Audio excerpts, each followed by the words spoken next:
Chapter 417. The Beimang border was similar to the Han customs of the Liang dynasty, especially after the refugees of the Eight Kingdoms had moved in. In fact, there was not much difference. On the Double Ninth Festival, they would plant dogwood, enjoy osmanthus, and eat mooncakes. On New Year's Eve, they would set off firecrackers, and today's tomb sweeping day. The men of the family, regardless of age, would bring wine, food, fruits, and paper money to the graves. They would burn the paper money and cover the old graves with new soil. As the younger generation, the children and youths would fold tender yellow twigs and stick them in the graves. After burning the paper money, they would kowtow and pay respects to their ancestors and pray for some good fortune before they could return. There was no fixed time to visit the graves during tomb sweeping day. It could be sooner or later.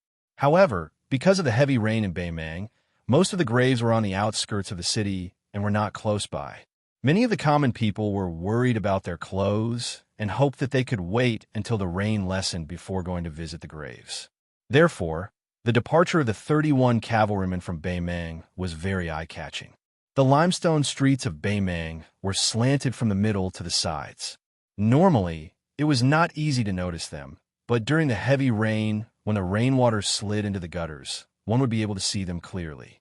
The sound of the hooves of the 30 armored cavalrymen pounded heavily on the hearts of the people on both sides of the street. Connecting this Commandant General's bloody deeds of killing more than 100 enemies on the border battlefield and killing people and drinking to his heart's content every day in the Beimang Manor, the common people felt more and more that they could rely on this Beimang Manor, who had a military background. Wei Feng was a merchant, and no matter how much money a merchant made, his status was still inferior to that of a landowning household. Although Wei Feng was one of the few wealthy people in Beimang, his manor was still 2 streets away from the Beimang Manor. Fortunately, the Wei Manor was on the main road of the city, quiet amidst the commotion. It just so happened that one could see the 31 cavalrymen galloping out of the city. Leading them was the armored Tao Qianji, who did not conform to the official system. His steed was a rare Fergana horse, light gold in color. Fergana horses were already exceptionally precious, and this fine steed, bestowed by the Gusai Prefecture, was the most outstanding of its kind. It was exceptionally vigorous, making the rich in the city drool and the common people fearful at the sight of it. The city overseer, Tao Qianji, took the lead, his eyes looking straight ahead. Naturally, he did not notice that under the high walls of the Wei Mansion's main gate, there was a young man with a saber on his back, squatting down. A servant girl with a delicate body and charming eyes was holding an umbrella for him. That young master was squatting in a corner with his knees bent, his face facing the south. With great difficulty, he had burned several handfuls of yellow paper money. Probably because he had done his best, he put the remaining handfuls of yellow paper money back into his bosom. The pretty and pitiful maid reminded him in a low voice, "Young Master Su, it's not good to put the paper money for the ancestors into the arms of the living.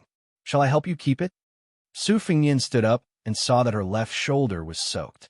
He used his fingers to push the mahogany umbrella towards the maidservant. He crossed his hands and placed them on his abdomen.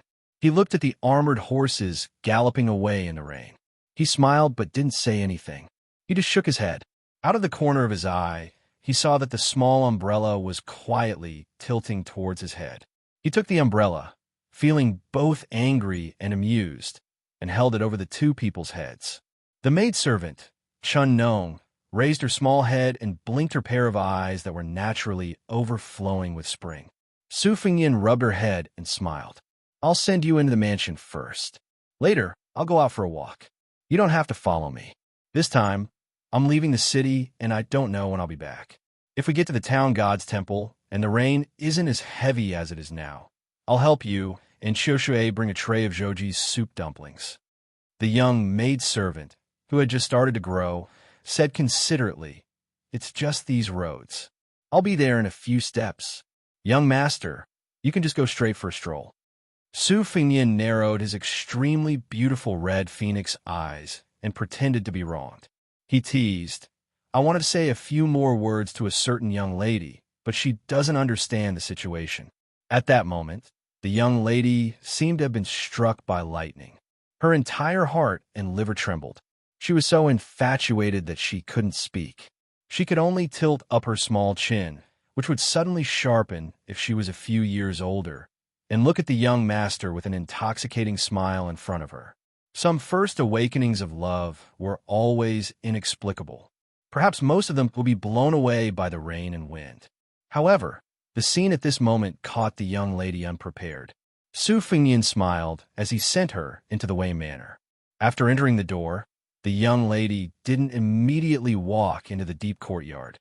Instead, she stood where she was and looked at his slender back. She looked carefully and saw that when he held the umbrella and walked through the curtain of rain outside the eaves, his figure paused.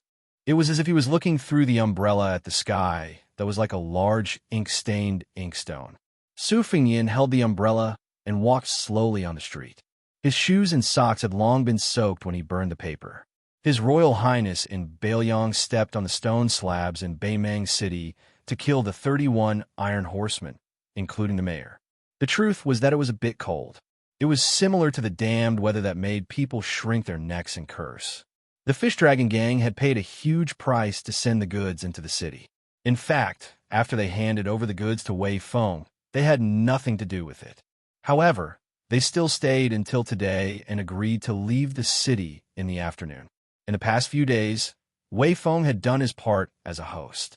He had asked several stewards to take these country bumpkins who had never seen the world to experience the taste of gentleness. This alone cost more than 3,000 taels of silver. In the eyes of the Fish Dragon Gang, this was a shocking extravagance. Even they felt a little embarrassed when they were eating, drinking, whoring, and gambling. Only Lunarong, who had suffered a lot, remained silent. She didn't tell anyone about the death of their guest, Gong Sunyang. The young Wang Dashi was the only idiot who had always stayed in the Wei Mansion. In addition to practicing martial arts, he also memorized the incantation. The day before yesterday, young Master Su taught him a sword move. Unfortunately, he couldn't learn it no matter how hard he tried. Fortunately, young Master Su seemed to be a strange master who was not afraid of his disciples' stupidity, but was afraid of his cleverness. Wang Dashi didn't feel burdened. Since young Master Su had kindly taught him, he would learn it honestly. He only knew that the move was called Three Jin. Just by hearing the name, Wang Dashi was quite fond of it and felt a sense of closeness. It was not like the tricks that the masters in the Fish Dragon Gang used to scare people. Who were they trying to scare? Anyway, even Wang Dashi didn't believe that these moves could be that powerful. Su Fengnian stopped and turned to look at the unexpected person. He said calmly, "You're going to visit Gong Sunyang's grave?" Lunarong, who looked miserable and haggard, nodded and then said word by word in a deep voice, "Or I won't let you visit the grave." Su Fengnian shook his head and said, "I'll just walk around the city. I won't go to Gong Sunyang's grave to say anything. I really have nothing to say. Miss Lu, you worry too much." Lunarong strode forward, leaving Su Fengnian far behind. This new enemy of fate left the city one after the other. Lunarong went southwest, while Su Fengnian went southeast. It was raining heavily, and the sky was as dark as night. The official road was muddy and difficult to walk on. Su Fengnian's boots were covered in yellow mud. After walking neither fast nor slow for the time it took for 3 incense sticks to burn, he did not come across a single gravedigger. Su Fengnian exhaled a mouthful of fog and closed his umbrella with a bang, allowing the soybean-sized raindrops to smash against his body. He began to run wildly, but he did not run straight along the official road. Instead, he ran in an extremely large circle. Every time his toes stepped on the ground, a mud hole would be created in the ground and countless splashes of water would splash up. If an ordinary person was watching, they would only see a green shadow flash past, leaving behind a string of water puddles that were 6 zhang apart like blooming lotuses. It was like using a pebble to float across a lake. City Overseer Tao Qianji came to a lonely grave mound. Lying inside was a comrade of the Gusi border army who didn't have any official title. When he died, he was only a sergeant. This old fellow entered the border army's infantry battalion at the age of 16 and had been in the army for more than 30 years. He spent 2 years relying on luck to kill a northern Liang cavalry to rise to the rank of sergeant. Then he wasted an entire 20 years in this position as a sergeant, going back and forth on the battlefield, never killing many people. However, it was strange to say that after all these years of dealing with the king of hell under a hail of arrows, he still didn't die. The old sergeant had only led a dozen or so brats under his command, and now only 4 of them were left. Tao Xianxia was one of them. He had been promoted from an infantry soldier to a cavalry soldier, rising rapidly to the position of commandant general.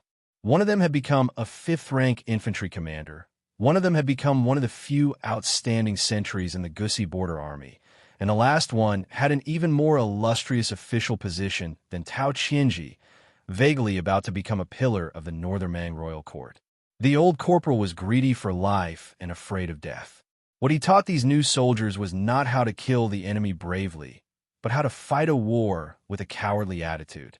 For example, he taught them how to play dead without leaving a trace, how to steal the valuables from corpses, and how to behead the enemy to gain military merits.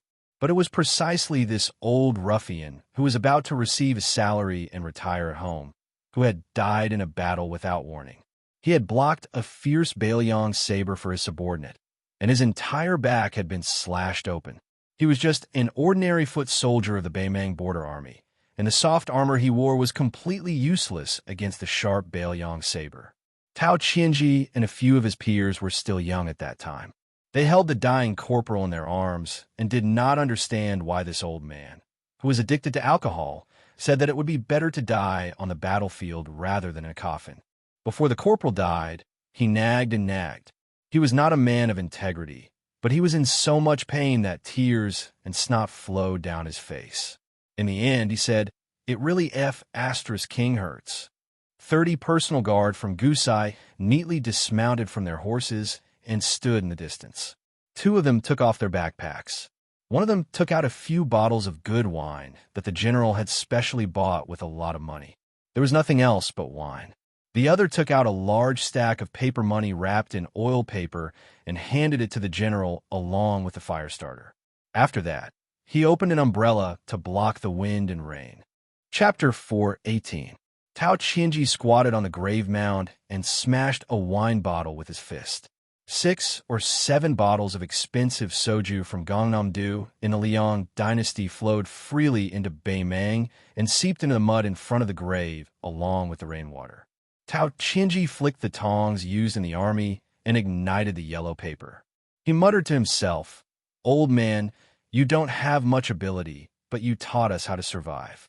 At that time, if you didn't say that it was useless for you to accumulate military merits and gave those 2 heads to Dong Zhuo, this guy wouldn't have the glory he has today, even if he was beaten to death.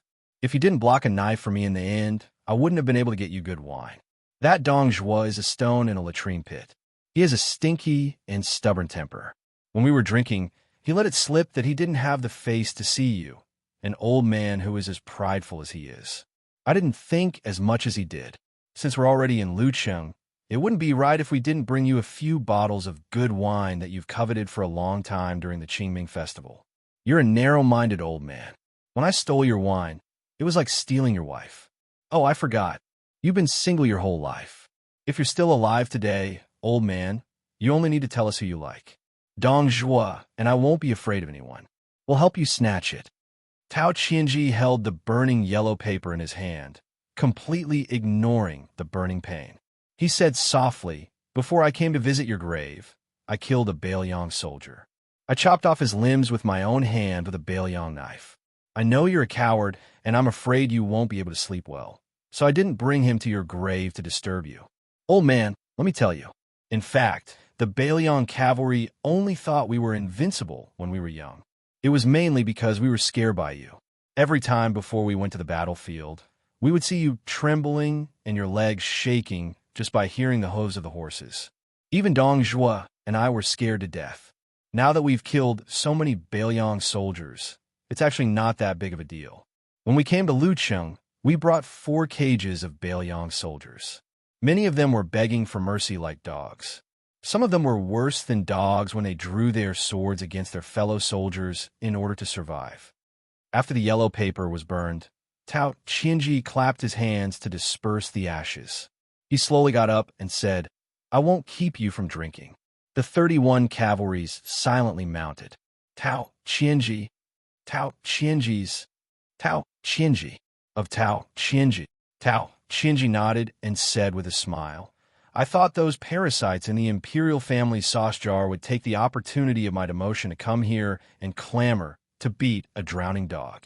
It seems that I overestimated their courage." The captain sneered. "What kind of brave soldiers can these embroidered pillows wearing silver armor and carrying silver swords produce? Even if there were 100 of them, they would only be stuffed between our teeth." Tao Qianji raised his head to look at the gray sky. The rain showed no signs of abating. He withdrew his gaze and said calmly, "Return to the city." The sound of thunder, rain, and horse hoofs. One cavalryman followed the other. They rushed out of the 2 to 3 miles long muddy path near the burial mound and were about to turn into the official road. Tao Qianji's pupils shrank. A trace of ruthlessness flashed through his eyes.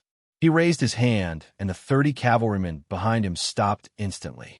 Normally, the official road could allow 4 cavalrymen to ride side by side. But after the heavy rain, it was full of potholes. 3 cavalrymen riding side by side was the limit.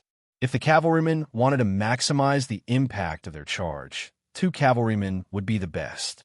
On the official road splashed with water droplets, a young man with a saber stood with an umbrella. There was no way the military officer who was proficient in scouting could investigate every single blade of grass and tree within a range of 3 li in such a short amount of time. Together with the fact that the heavy rain had erased all traces of footprints, he could only guarantee that there was a group of around 10 people. Towards this fish that slipped through the net, the Northern Mang's 6th-rank military officer berated, "Who goes there?" The man with the saber didn't speak. He just slowly closed the umbrella and inserted the tip of the umbrella into the mud beside him.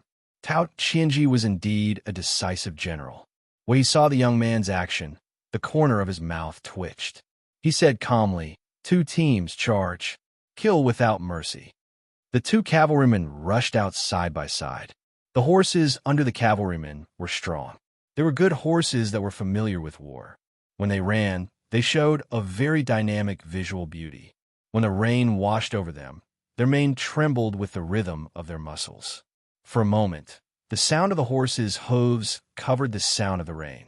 The 2 unsheathed sabers were as clear as snow. The blades were wider and thicker than the Bailiang sabers. They were similar in length, but slightly less sharp. The curvature was bigger. Experienced soldiers had to match the running speed of their mounts when they attacked. The road conditions caused the horses to bump up and down. The 2 cavalrymen had thick arms. They were originally brave spearmen of the Gusi border army. When they attacked with their sabers, they were imposing. If they weren't elites, they wouldn't be qualified to be brought to Lucheng by Tao Qianji as his personal guards. The 2 tall horses attacked at the same time. The young man who was sandwiched in the middle didn't move his feet. His body turned like a top and drew an arc. He leaned back toward the horse whose saber missed. He stepped back with his right foot and pressed his back against the horse's side. Then, with a loud bang, the man and the horse, which weighed nearly 2,000 pounds, were knocked out. The 4 hooves were suspended in the air. They fell down 60 or 70 feet away. The cavalryman on the horse fainted on the spot. Leaning against the back of a horse, the young saberman leaped forward with the help of the rebound force. He took a few steps forward at lightning speed and punched the muscular buttocks of the second warhorse. Blood splashed out in an instant. The warhorse whined and spun half a circle in the air before landing in the mud outside the official road. The cavalryman was indeed brave. He bounced off the back of the horse and slid a long distance in the mud. He wiped his face with a ferocious expression. The 2 leading cavalrymen of the remaining 8 cavalrymen, who had been charging in 2 rows, were fearless in the face of this swordsman's cold-blooded methods. Based on the experience they had gained from countless battles on the battlefield, they once again cooperated with their comrades to strike with their swords. The young man didn't retreat. Instead, He moved forward. His body was like a swimming fish. He slid through the curtain of rain and lowered his head to avoid the saber. He ignored the cavalryman on his right. His left hand was glued to the arm of another cavalryman. His feet were lifted off the ground by the momentum of the horse's charge. He quickly flipped onto the horse and sat behind the cavalryman. He pressed his hands on the cavalryman's head and twisted it in a crisscross manner. The crooked arm snake stuck to the chest of the corpse. With a twist, the corpse that weighed 140 or 50 pounds was thrown backward. It hit the head of the cavalryman who was chasing behind him. The head of the horse that had fought with its master for many years was smashed. Its front hooves were bent, and it crashed into the mud. The cavalryman rolled a few times. The fourth cavalryman was skilled in horsemanship. Not only did he avoid the fallen horse, he also bent down and reached out to pull up the first man. The latter jumped onto the horse without hesitation. The two men rode together and continued to pursue without fear of death. It was obvious that Beimang's soldiers were brave and good at fighting. Chapter 419. The machete man had no intention of engaging in a horse battle with the remaining city riders.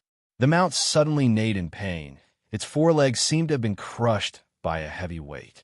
The machete man on the back of the horse soared into the air, turning around in midair and stabbing at the two riders. The two riders only saw a shadow sweep over their heads. Their heads were cut off by a sweep of his leg. Their bodies rolled into the yellow mud in the distance. The handsome swordsman, who had never drawn his saber, stood on the back of a galloping horse. He tapped the ground with the tip of his foot, and his body shot toward another cavalryman like an arrow leaving the bowstring. After a few leaps, he kicked the cavalryman in the chest, and the cavalryman in armor was brutally crushed to death. The cavalryman was separated from his horse one by one, and his internal organs were shattered into a mess. Other than the second rider, the rest of the 10 riders were all dead. The frightened lieutenant asked in a low voice, "General, should we send someone to report to the city?" Xianxia nodded. He leaned over and patted his horse's head. He said calmly, "You 20 riders will scatter and return to the city. Don't worry about me." The lieutenant's eyes turned red. He called out in a hoarse voice, "General." Xianxia smiled. "How can I die so easily? I also don't want to die here." After Xianxia finished speaking, he coldly said, "Listen, return to the city." After a brief hesitation, the 20 riders left with hatred in their hearts. The young machete man didn't stop them. He jumped off his horse and onto the official road. Obviously, he only had eyes for Xianxia today. Xianxia was sitting high on his pale, golden Fergana horse, with one hand holding the reins and the other holding the broadsword. With a calm demeanor, he asked in a loud voice, "Did that puppy Murong Zhangtai send you to assassinate me?" The assassin, standing on the road, didn't say a word. He just walked toward the remaining city magistrate. Xianxia sneered. Could it be Princess Hongyan's new male companion? How did this little girl's standards suddenly increase so much? Interesting. Xianxia, who was wearing an excellent black armor, jumped off his horse and patted his horse's neck. The psychic Fergana horse trotted away reluctantly. It neighed and paced back and forth a few dozen feet away, impatiently stomping its hooves. The burly Xianxia seemed to know that the assassin would not reveal anything, so he did not waste any more words. The moment he drew his broadsword, killing intent filled the air. As the two sides charged at each other, the official road was immediately filled with murderous aura. It was actually far more imposing than when the young assassin had clashed with the 10 riders. Xianxia's saber technique was simple and unadorned, simple and quick. It was a killing move that he had honed during his military life. There was absolutely no sloppiness in his movements. The two men, who were determined to leave behind one of their corpses, collided with a loud bang. The Mang saber hacked down on the short saber scabbard. Obviously, the Mang saber did not have the extravagant hope of killing the enemy in one strike, because it had accumulated 70 to 80% of its strength. Therefore, the saber edge slid down with unparalleled swiftness. It was aimed at the young swordsman's abdomen. The young swordsman did not draw his saber. He only used the scabbard to block the attack. He did not look at the tip of the saber that was about to touch his abdomen. He twisted his right wrist, and the short saber in the scabbard left his hand. It spun in front of him and formed a perfect circle without any gaps. When the raindrops that covered the sky and earth hit the circle, they were rebounded. Tao Qianji narrowed his eyes. The tip of his saber did not shrink back. He suddenly exerted force, trying to pierce through the circle that was no thicker than the scabbard. The tip of the Mang's saber rubbed against the simple scabbard, producing an ear-piercing sound of metal and stone colliding. Tao Qianji's qi flowed like a spring, layer upon layer. In an instant, he multiplied his arm's strength several times, and the tip of his saber blossomed with a bright white light. The young assassin retreated. He did not see how he touched the scabbard, but he was pulled back. His right hand swept out in a subtle angle, and the scabbard his hand spun rapidly around the tip of the saber like a viper. Then it climbed up and was about to chop off Tao Qianji's wrist that was holding the saber. Tao Qianji pulled back his hand slightly and snorted coldly. Where did this unorthodox saber technique come from? Insignificant skill. This cavalry general, who had always been famous for his horse battles in Gusai, swung his sleeves. His Mang saber successfully knocked away the strained scabbard that was still spinning incessantly. Seeing that the person in front of him was unarmed, his Mang saber shone brightly and was about to break the silent assassin's chest. However, when Tao Qianji saw the assassin's right arm pull back and then pull back, he became vigilant. He used 1,000-pounds fall. His feet sank deep into the mud, and he lowered his head to avoid the scabbard that was about to cut his head. Tao Qianji, who had dodged the attack, pulled out the tip of his foot, splashing a large piece of mud as he pounced on the young swordsman with endless strange techniques. Both of his hands gripped the hilt of his saber. His robust body leaned forward, and with a strong momentum, he crashed into the young swordsman with his saber. The scabbard did not cut off Tao Qianji's neck, but did not fall to the ground. Instead, it circled in the air like a swallow and came to the assassin's left hand. With a flick of his finger, the scabbard left his hand in the blink of an eye and stabbed toward Tao Qianji. Somewhat aggrieved, Tao Qianji twisted his Mang saber and rolled his body along with it. He stood still on the side of the official road and stared at the assassin who had accurately controlled the scabbard to kill with a flick of his finger. He laughed sinisterly. It's actually the flying saber of the Jianghu boars. Let me see how long you could do in one go. The scabbard was like a nimble swallow circling around the beam. Every time the swordsman flicked his finger, it would circle incessantly. Neither side gave the other a chance to rest. The white light of the Mang saber was like a firefly. Tao Qianji rolled his saber and moved away. The scabbard circled in the air like a swallow, constantly colliding with the Mang saber. In contrast, Tao Qianji, who was full of murderous intent, was unable to restrain his anger. The rolling momentum of his saber was terrifying. The assassin, who was none other than Bailiang and His Royal Highness, was much more leisurely. On the official road, he used the flying saber that he had stolen from Xiaochang outside the Tumbling Horse Pass and the Fish Dragon Gang's master's three-cupped fists. He had mastered it thoroughly and was strolling leisurely. He seemed to know when to advance and when to retreat. He already had a somewhat lofty Grand Master's demeanor. There was once an old man wearing a sheepskin fur coat who made an immortal kneel with an umbrella. The scabbard of the Spring Thunder had failed several times against Tao Qianji's armor. Su Fengnian's eyes suddenly became fierce. The sword intent in his chest suddenly poured out like a river. He unbelievably used the flying saber's scabbard to perform the embryonic form of the sword Qi rolling dragon wall. The scabbard closed, and the Spring Thunder finally returned to Su Fengnian's right hand. Tao Qianji knelt on one knee. Bei Mang's saber was stabbed into the ground. Thick blood flowed from his wrist along the blade. His armor was shattered. His whole body was badly mutilated. There were even some wounds where his bones could be seen. Tao Qianji raised his head and grinned. "Boy, are you still not going to pull out my saber?" Su Fengnian thought for a while. The corner of his mouth pulled up into a cruel smile. Then, he tirelessly performed the sword Qi rolling dragon wall 10 times. After 3 times, Tao Qianji's armor was completely broken. After 6 times, only his right arm holding the saber was still intact. After 10 times of the sword Qi rolling dragon wall, Tao Qianji's body was already smashed. He knelt on the ground with his hands on the hilt of his saber. Su Fengyin slowly walked forward and mercilessly used the spring thunder scabbard to send him flying. The Fergana horse galloped over. Su Fengyin sneered and leaned to the side. He gently jumped up and wrapped his arms around the horse's neck. He bent his knees and leaned his body back. Taking advantage of the momentum, he flipped the war horse over. It collapsed on the official road with a loud crash. The Fergana horse's entire back was smashed and it died on the spot. From beginning to end, Su Fengyin didn't waste a single word with this Beimang city magistrate, who should have had a bright future ahead of him. Su Fengyin stood up and allowed the rain to wash away the mud on his back. He repositioned the spring thunder saber and pulled out the umbrella.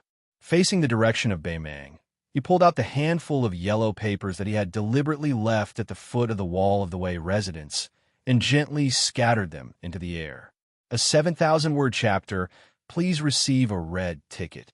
Chapter 420.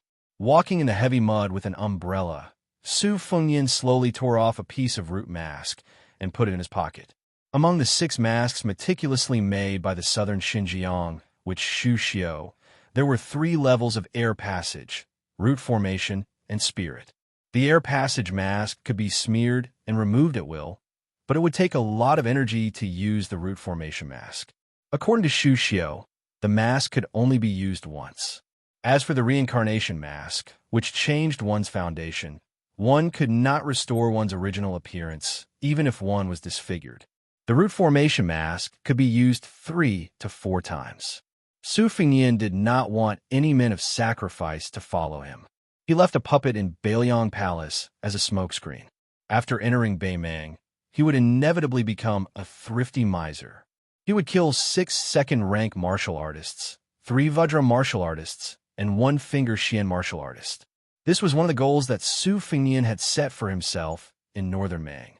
The reason why he chose Left City in Dragon Waste Province as the base of northern Mang was mostly because of Tao Qianji, the city overseer. This former commander-in-chief, who had been demoted in public but was actually promoted in private, was placed in Left City by northern Mang royal court. How could it be as simple as keeping Tao Qianji away from the grudges between him and the several members of the royal family of the younger generation? Northern Mang Empress sat on the throne of the royal court and cast covetous eyes on the Liang dynasty that had unified the spring and autumn period. She was truly acting as if she was sitting in the north and facing the south. Who dared to say that Tao Qianji was not a key pawn that she used to target northern Liang Yuzhou? Although this person was only a martial artist who was close to second rank, Tao Qianji was far more than ordinary in terms of rallying the people at the border and the threat to Bailiang in the future. When he talked with Su Xiao secretly, he mentioned this new city magistrate. He said that killing Tao Qianji was equivalent to killing 3,000 Beimang soldiers. At this time, Tao Qianji, who liked to torture and kill Bailiang soldiers every day, had not yet stabilized his foundation. How could Su Fengyin not make a move? Tao Qianji could be considered to have died at a good time. Although Su Fengyin had taken off his mask, and the simple and unadorned spring thunder saber at his waist was not very conspicuous, the 20 or so armored bodyguards had fled back to Yu City. Even if they were like a group of dragons without a leader, with Tao Qianji's achievements in managing the army, they were bound to set up an inescapable net. Su Fengyin had been strolling around the city for the past 2 days and had already thoroughly studied the layout of Yu City. Instead of going through the city gate, he chose a section of the city wall where there were few signs of human habitation and climbed up the wall like an ant attacking a city. The rain was still pouring down heavily. He climbed to the top of the city wall and leaped over it, landing lightly at the base of the inner city wall. He walked through the deserted alleys and narrow streets. Other than Tao Qianji, there were still other experts in Yu City. Small groups of cavalry roamed in different directions. The martial law was cleverly enforced, loose on the outside but tight on the inside. Su Fengyin was worthy of being called an expert when it came to this level of patrolling and searching. Naturally, he easily avoided them, and even went to Zhou Ji's store to buy a tray of piping hot soup dumplings. From the time he left the Wei mansion to the time he returned, it had only been 3 hours. There was still an hour until lunchtime. The maidservant Chun Nong had been waiting in his room. When Su Fengyin pushed open the door, the bored girl was leaning against the windowsill in a daze and did not notice him. It was only when she smelled the aroma that she suddenly turned her head. She saw young Master Su, drenched in sweat, holding a tray of food in his hands. Her eyes reddened for no reason. Su Fengyin had no choice but to interrupt her brewing emotions. He teased, "Don't think too highly of yourself. I bought it along the way. Take it and eat it with Qiu Shui. As for changing clothes, I'll do it myself. I don't want to spoil your appetite." Are you crying? Don't. If outsiders see me, they'll think I'm worse than a beast. I want to take a tray of soup dumplings and elope with you back to Bailiang. The young maidservant sniffled. Seeing young Master Su's determined expression, she hesitated for a moment before giving in to the gluttonous bug in her stomach. She carefully took the soup dumplings and walked to the doorstep. She glanced back and smiled charmingly. Su Fengyin waved his hand and waited for her to trot far away before locking the door. He took off the spring thunder and placed it on the table. He took out the tightly wrapped knife manual and a stack of dough. He did not take off the silk armor that was warm in winter and cool in summer. He changed into a clean and comfortable scholar's robe and put away his personal belongings. He could really be considered to be alone in the world. Chun Nong must have eaten the soup dumplings carelessly. She was dragged back by the ear by Qiu Shui, who was more sensible. She helped young Master Su with his hair. Chun Nong kept throwing meaningful glances at Sister Qiu Shui. The latter quietly sighed and asked, "Young Master Su, are you leaving Lucheng to return to Lingzhou today?" Su Fengyin nodded and went straight to the point. "Uncle Wei's original intention was for the two of you to return to Lingzhou with me.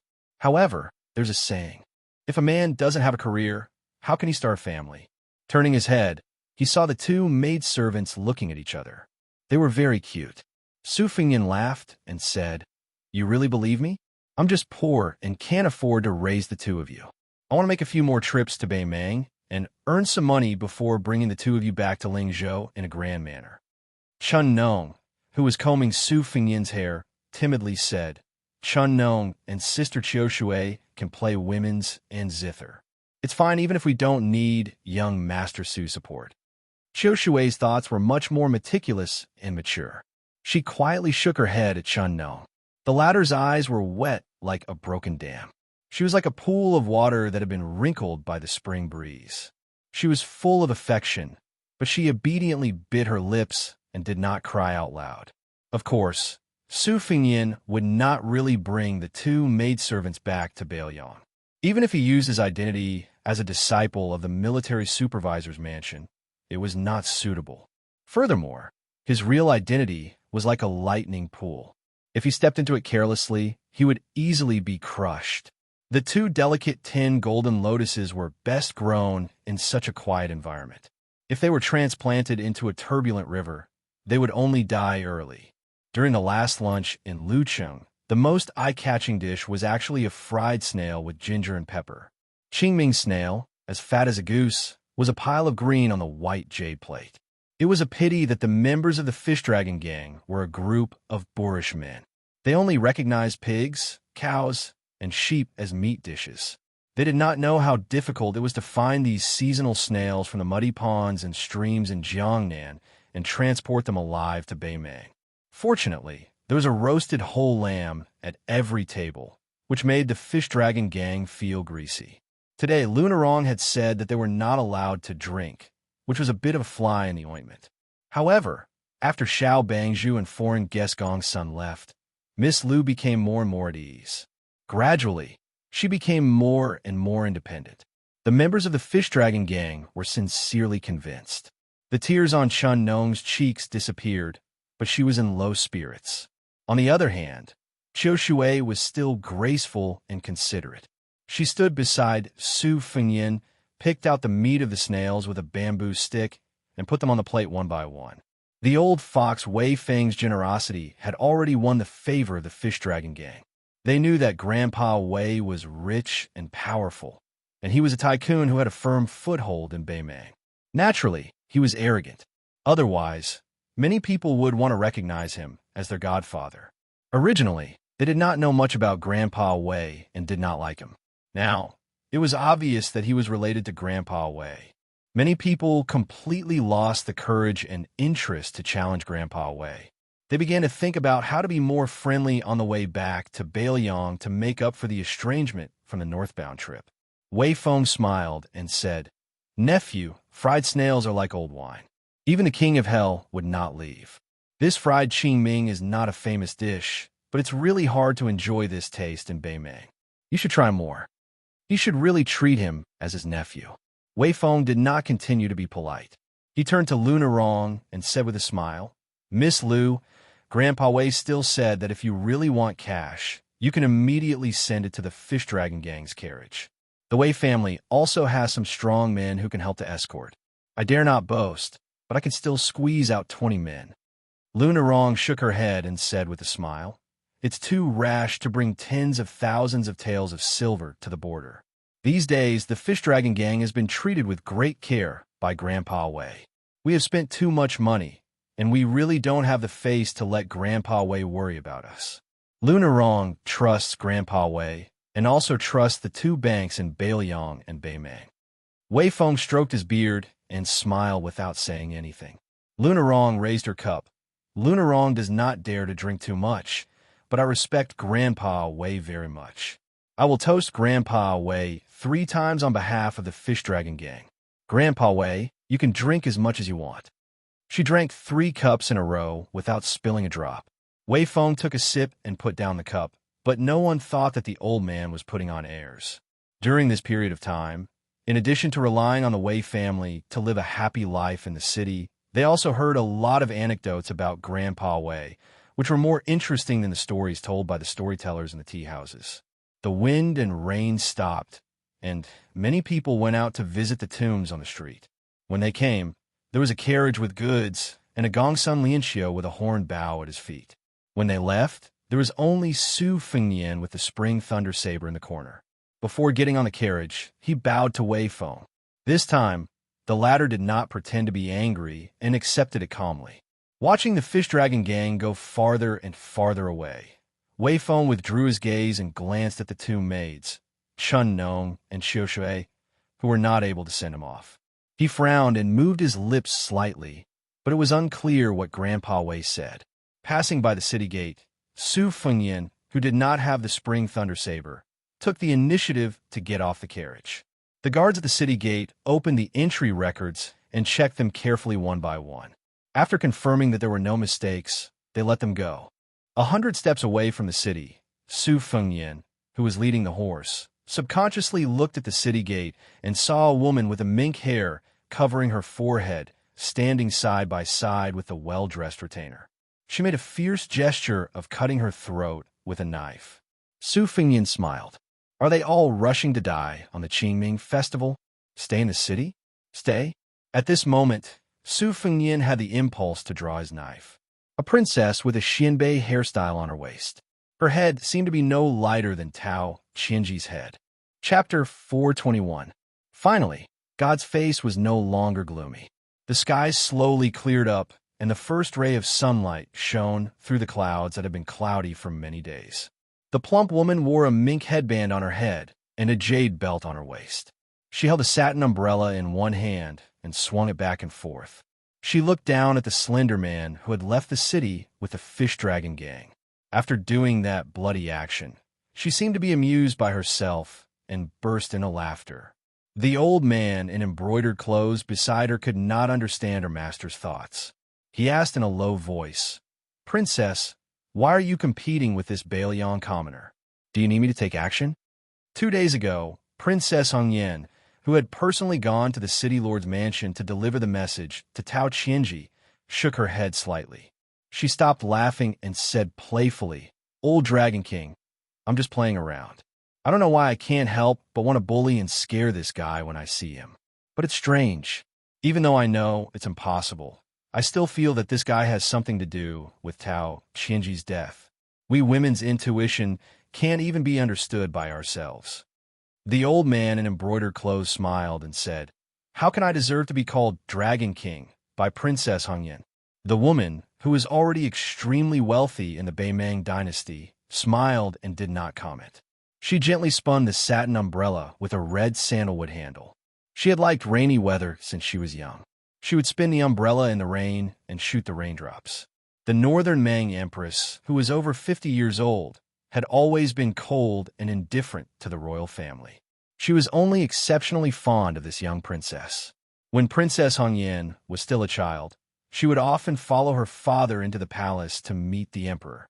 His Majesty the Emperor would personally place her on his lap and watch her play. This was once a rare and heartwarming scene in the imperial palace. Unfortunately, after she grew up and left the imperial city, it was inevitable that her warm relationship with the emperor would gradually drift apart. This was especially so after Princess Hongyan's father committed a serious crime of speaking out of turn. It had already been several years since she last saw the iron-blooded empress who had killed the empress, the emperor, and the emperor's descendants. She sighed and shook her head to dispel some of her gloomy emotions. Her eyes sharpened as she said, "Tao Qianji is beyond redemption. His death is not to be regretted. He was such an important figure in the royal court, yet he was angry with me, a princess. He insisted on leaving the city during the Qingming festival. Now look, he's been killed." According to the description of the guards, the self-proclaimed painter Helian Jian also painted a portrait of him. Hundreds of light cavalry equipped with only a broadsword, searching the city like headless flies. Isn't it like looking for a needle in a haystack? Tao Qianji's death is so dubious. Murong Zhangtai and the rest of the scum who have old and new grudges with Tao Qianji will be played to death by Fatty Dong and the rest of the young men with real power in the army. It will be a big fuss over a minor issue. After all, Murong Zhangtai and I are cousins. The old man, who always had his hands in his sleeves, smiled and said, "If the princess grieves over the death of the rabbit, then you're giving too much face to Murong Zhangtai and the others." The woman's face changed like the day in June. She giggled and said, "That's right. Although these brats always follow me around when they were young with 2 trails of snot hanging from their noses, it's a pity that the older they get, the less adorable they are. I'm too lazy to care about them."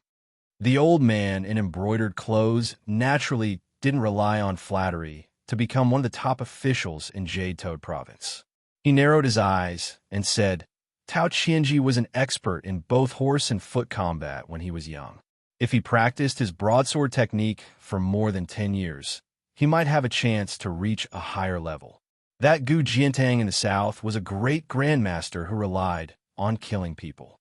There are many hidden guards in the city, which means that the slightest movement in Beiliang can't escape our eyes. Therefore, the assassin who broke through the border single-handedly is most likely not a weakling. After easily killing 10 elite cavalrymen, he then killed the small second-pin Tao Qianji in a short time and made the reinforcements rush to empty space.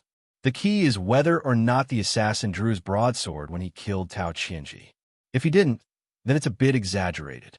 I reckon that not only will the city be in a state of chaos, many of the feudal officials in Dragon Waste Province will also be on tenterhooks."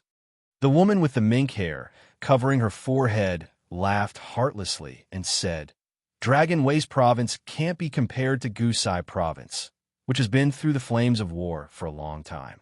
The old men here are used to living like princes, and all of them are fat. When they look down, they can't even see the little bird under their crotch. It's better if more of these Beimang officials die." The old man in embroidered robes laughed out loud. This young master's tongue was indeed as vicious as ever. Although he had followed her around for many years and had already toured all 8 provinces of Beimang, he was still surprised from time to time. Princess Hongyan murmured softly, "Liang has Zhao Go, but don't we also have a spiderweb in Beimang? I'd like to see when this assassin will run into the web." 2 cocoons, 6 men holding poles, 300 men catching men, and 80 women pouncing on butterflies. They're all like mad dogs. Hearing this string of obscure words that did not cause any ripples in the ears of the common people, the old man in embroidered robes looked around vigilantly. Seeing that there was no one around, he did not make a sound. The woman with the mink hair covering her forehead smiled charmingly and said, "Old Dragon King, what are you afraid of? Weren't you a big shot in this spiderweb before? Now that there are 6 insufferably arrogant men holding poles, almost half of them have to call you Marshal Uncle."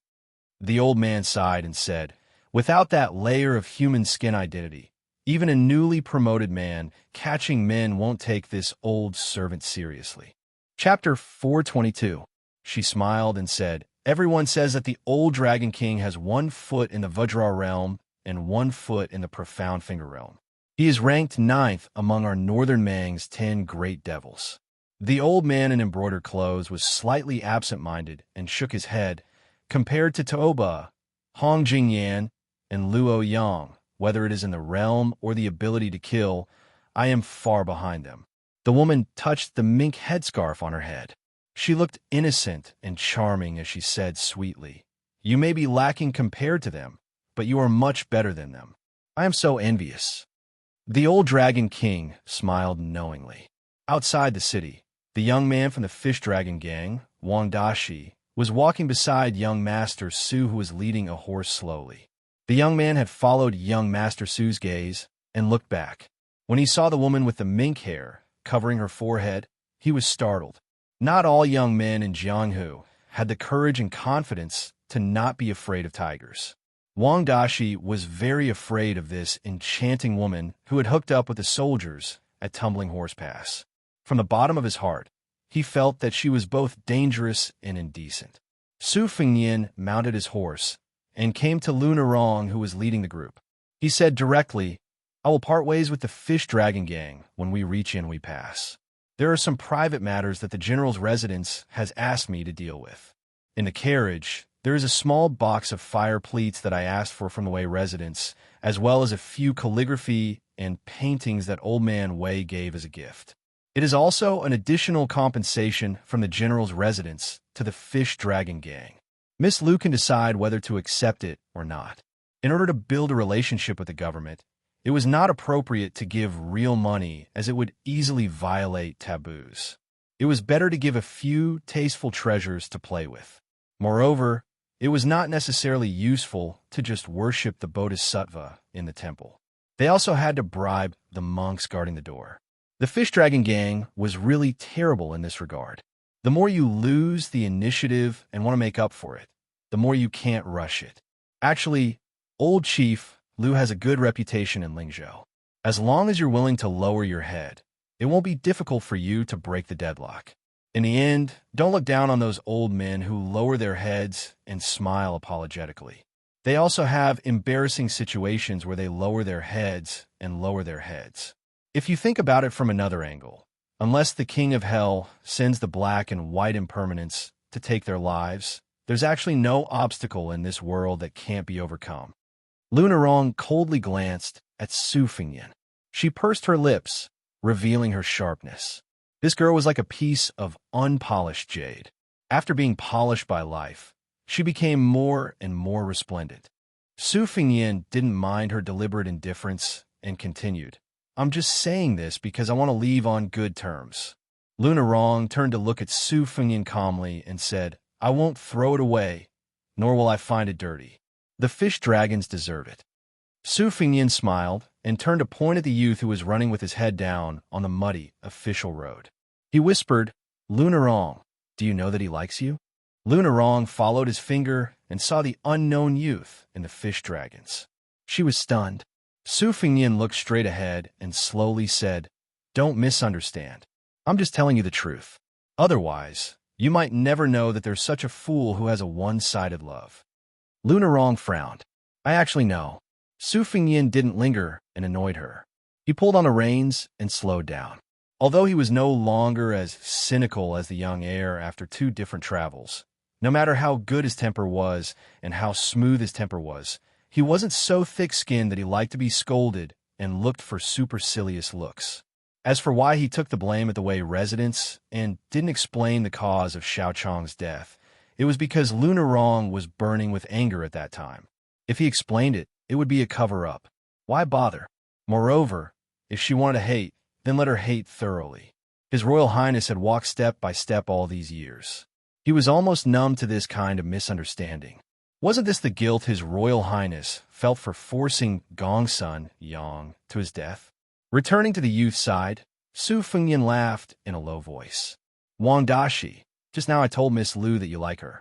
Wang Dashi was first shocked, frightened, and alarmed. Then his face flushed red, and he almost cried. Young Master Su was the person he admired and was most grateful to in his life. How could he dare to blame him? He could only lower his head and shake his shoulders. It was obvious that he had been wronged to the point of choking. Su Fengyan smiled and comforted him. I lied to you. Wang Dashi raised his head, unable to speak. He was at a loss and disappointed. Su Fengyan smiled. Wang Dashi, I'll teach you a good way to pursue a girl. Do you want to hear it? It's a real story. Wang Dashi hurriedly wiped his eyes and said in a low voice, Young Master Su, just say it. Su Fengyan gazed at the bright sky where the dark clouds had dispersed. He said softly, Walk in front of her and tell her that if you want Jianghu, I'll give you one. If you want the world, I'll give you one. As for me, I just want a son. Will you give it to me? Wang Dashi was dumbfounded. He stammered, I don't dare to say that. The corner of Su Fengyan's lips curled up, and he smiled gently. Wang Dashi then realized and asked curiously, Young Master Su, who is it? He has such guts. In our Lingzhou dialect, he's very domineering. Su Fengyan said softly, My father. Chapter 423. Su Fengyan really wanted to tell this ignorant youth who had just entered the Jianghu that those great heroes in white robes and wielding swords in front of people also had to worry about their 3 meals a day. Those beautiful women who seemed to be above the common populace would also have such petty thoughts. Those vassals who flaunted their power also had the grievance of swallowing their teeth and blood. But in the end, they gave up. It was good to have one more day of daydreaming about the Jianghu dreams of a youth. Su Fengyan bent down and rubbed the soft mane of the brown horse he sat on. His father, who had been rude to his wife the moment they met, had received a beating. But what surprised the world was that this young soldier from the East Liaoning expedition had escaped death again and again and climbed to the top of the court step by step. Other than the armor that was no different from that of an ordinary general, he had also put on that blue satin python robe that everyone in the dynasty knew about.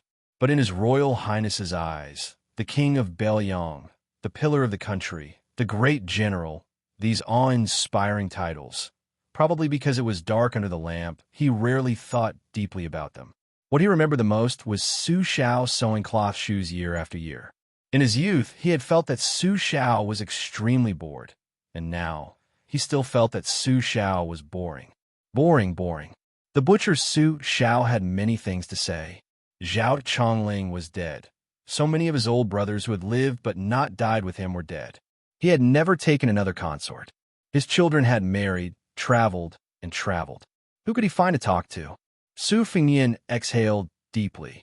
He suddenly realized that he was also very bored, at least on this trip to the north. For some reason, His Royal Highness thought of wooden sword when Hua's catchphrase. He was very depressed. The Fish Dragon Gang safely reached the vicinity of Yanhui Pass. Su Fengyan also turned back north. The reason why he did not leave the city and went to the heart of Dragon Way State was because he was afraid that old Fox Wei would notice. Refusing to accept the spring water was already suspicious. Su Fengyan did not want to cause more trouble over such a small matter. The parting with the Fish Dragon Gang was neither sad nor joyful. It was as calm as water. The Fish Dragon Gang did not dare to enter the city and could only spend the night on a lush slope. The feeling of using the sky as a blanket and the ground as a bed was not good. It was just something to talk about after success. Not many people were willing to suffer such hardships. Of the Fish Dragon Gang, only the young man sent Su Fengyan off. As the sun set in the west, Su Fengyan stopped before getting on the horse and said with a smile, "The fist technique I taught you is not a divine mental cultivation method. It relies on dripping water to penetrate stone. You can treat it as strengthening your body. As for the sword technique called 3 Jin, You may not be able to use it in your entire life. If you knew that the swordsman who created this sword technique was an old blacksmith with a missing front tooth, you would be very disappointed. As for him, his surname is Huang, and he is from Western Shu. He has been poor all his life and has neither a wife nor a disciple.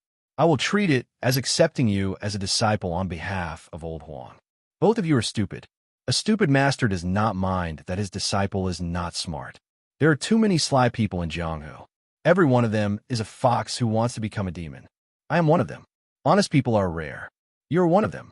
So don't learn from me. If I don't return to Baoyang, at least he still has one move of his sword technique. After Su Fengyin mounted his horse, the man, the horse, and spring thunder rushed towards northern Mang. Wang Dashi stopped and looked into the distance. When young Master Su's figure disappeared, he clenched his fists and encouraged himself, warning himself not to be lazy. As soon as he turned around, he saw Lu Nerong standing not far away. The courage he had just gathered disappeared. The young man was only left with uneasiness. Lu Nerong laughed it off and walked back to the hillside together. No matter how slow Wang Dashi was, he could see the tension between Lu Nerong and young Master Su. He said carefully, "Young Master Su is really a good person." Lu Nerong said softly, "Of course he is a good person to you. I don't deny it." Wang Dashi's face turned red. The young man was simple and honest. He was clumsy and did not know where to start. Su Fengyin rode alone to the north and sat on the horse's back. He used the basic Taoist incantation to cultivate the qi of 1 inhalation and 6 exhalations, which was seamless with the horse's back. He blew to remove heat and calm the heart, breathed to calm the 8 winds, breathed to plant the green lotus, breathed to raise the dragon and tiger, and constantly supplemented by knocking on the teeth to knock on the golden jade, which echoed in his mind. As time went by, the qi of the body was like a bear's meridian and a bird's extension, which formed the 3 pure heavens. The most obvious thing was the formation of a layer around the heart. Different Taoist scriptures had different descriptions. Some said that the Jindan became the Yuanying of the Zhenren, while others said that the heart was planted with the longevity lotus. Su Fengyin could already clearly feel the 6 qi of the heart in his body circling around his heart, like a dragon biting a pearl, providing a strong protection to his heart. However, Su Fengyin was still far from reaching the state of introspection, but in the process of crazily absorbing the qi of the yellow court, he had a vague embryonic feeling of borrowing the celestial phenomenon and earth qi. Although there was still a layer of window paper to break through to the Vajra realm, Su Fengyin was confident that the Vajra realm was more similar to the heavenly king form of the white-robed monk of the 2 Zen temples, which was different from ordinary top martial artists. Otherwise, he would have died under Miss Hehe's hand knife attack. The mysterious qi of the yellow court was that before the heart was exhausted, even if the limbs were broken, it would seriously affect the combat power. It was much more practical than the priceless silk armor on his body. Therefore, it was easier for the sages of the 3 religions to approach the land immortals than the dragons and pythons of the Jianghu. However, a high realm did not mean that one would be strong in killing people. Although Buddhism also had the saying that the Vajra glaring eyes could subdue the 4 demons, they still paid more attention to the Bodhisattva's benevolent 6 paths. This was also the painstaking effort of the Baimang martial arts evaluation, the national advisor Chila Immortal, and the host of the 2 Zen temples to be independent of the evaluation. As for Tsing Yi Chao Chongqing, one should know that this person was once a peerless Confucian general who led troops to kill. He was known as the weirdo who made the heaven and earth kill. He was the #1 weirdo among the millions of scholars in the Liang and Baimang dynasties. As his realm increased, Su Fengyin's perception of the heaven and earth increased clarity of heaven and earth. When he thought of the meeting on Gangnam-do, he could feel Chao. Chapter 424. With the protection of the slender female warrior, Su Fengyin finally reached the 2nd floor safely after paying the deposit. The female owner of the inn, who looked unusually steady, personally carried a basin of well water and placed it on the shelf before leaving with a smile. Su Fengyin washed his face. Since his skin dared to claim that it was rooted in the ground, a normal grooming would not hinder him. The basin of well water was already very muddy. Feeling refreshed, Su Fengyin pushed open the window and turned his head to look at the wine bowls and tea sets on the table. They were actually expensive Jiangnan craftsmanship, with 3 colors of yellow, purple, and green, extremely beautiful. No wonder the inn dared to ask for 50 taels of silver as a deposit. This duckhead greenin's business was booming, so it should not be an unscrupulous in that use human flesh to make buns. Seeing the female owner chatting and joking with the Jianghu heroes without regard for them as strangers, Su Fengyin felt relieved. He did not dislike fighting and killing, but if he had never met each other, it would be really boring to fight to the death just for money. It was not easy to wander Jianghu. We want to drown in Jianghu. There were 6 dining tables in the courtyard, with more than 20 people sitting there. Most of them were bare-chested and had hairy chests. When they drank and ate, their chest muscles, which were more spectacular than a woman's chest, trembled. Fortunately, these heroes could still maintain their amazing appetite. Shoddy knives, swords, and axes were casually placed on the table. There were few good ones. Beimang was short of copper and iron, and Bailiang was strictly controlled. Even if one brought a hoe across the border, he would have to meticulously register it. When the wandering heroes of the Liang dynasty went out to gain experience, most of their weapons were of high quality, but their horses might be much worse than those in Beimang. After all, the horse farms in Beimang were much better. It was not easy to raise mature horses to fight in an army, and the 8 prefectures also kept a close eye on them. However, it was not difficult for rich heroes to spend a lot of money to get 1 or 2 horses to decorate their shop. Su Fengyin did not care about the boorish men in the courtyard who were full of vulgar words. However, the relatively quiet diners at the tables on the first floor of the inn were not simple. Among them, the diners at the 2 tables in the corner were all strong men. Most of them had the valiant spirit of soldiers that Su Fengyin was familiar with. The moon surrounded by stars was a white-haired old man with a conspicuous red mole between his eyebrows. He looked calm. A handsome and unruly swordsman in white sat alone at a table, drinking wine leisurely. His white scabbard was wrapped with silver threads, and the golden tassel on his sword was very eye-catching. The seniors of Jianghu had earnestly advised him not to reveal his true colors, but this swordsman did the opposite. He definitely had something to rely on. At the other table sat a young woman and a young girl, dressed in silk and satin. In the chaotic duckhead green inn, they looked especially pure. The young girl had red lips and white teeth, and looked 70 to 80% similar to her mother. When Su Fengyin went upstairs, he caught a glimpse of the child standing innocently on the bench from the corner of his eye, asking her mother to eat this and that. The young woman with an oval face had a lot on her mind. Her face was gloomy, but she forced a smile to deal with the child's coquettishness. Su Fengyin did not plan to go out to find food. He exhaled a mouthful of turbid air and reached out to cover his ears. His fingers were placed behind his head, and his index finger overlapped with his middle finger. He slid it down and lightly tapped the back of his head 24 times, knocking on several major acupoints of the Feng Mansion's Phoenix Pond. It was the great yellow courtyard's double cry, heavenly drum, sinking heavenly water. Inside his body, the sword aura rolled and rolled like a dragon wall.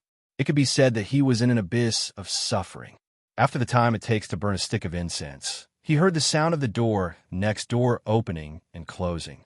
Judging by the weight of the footsteps, it was undoubtedly the mother and daughter.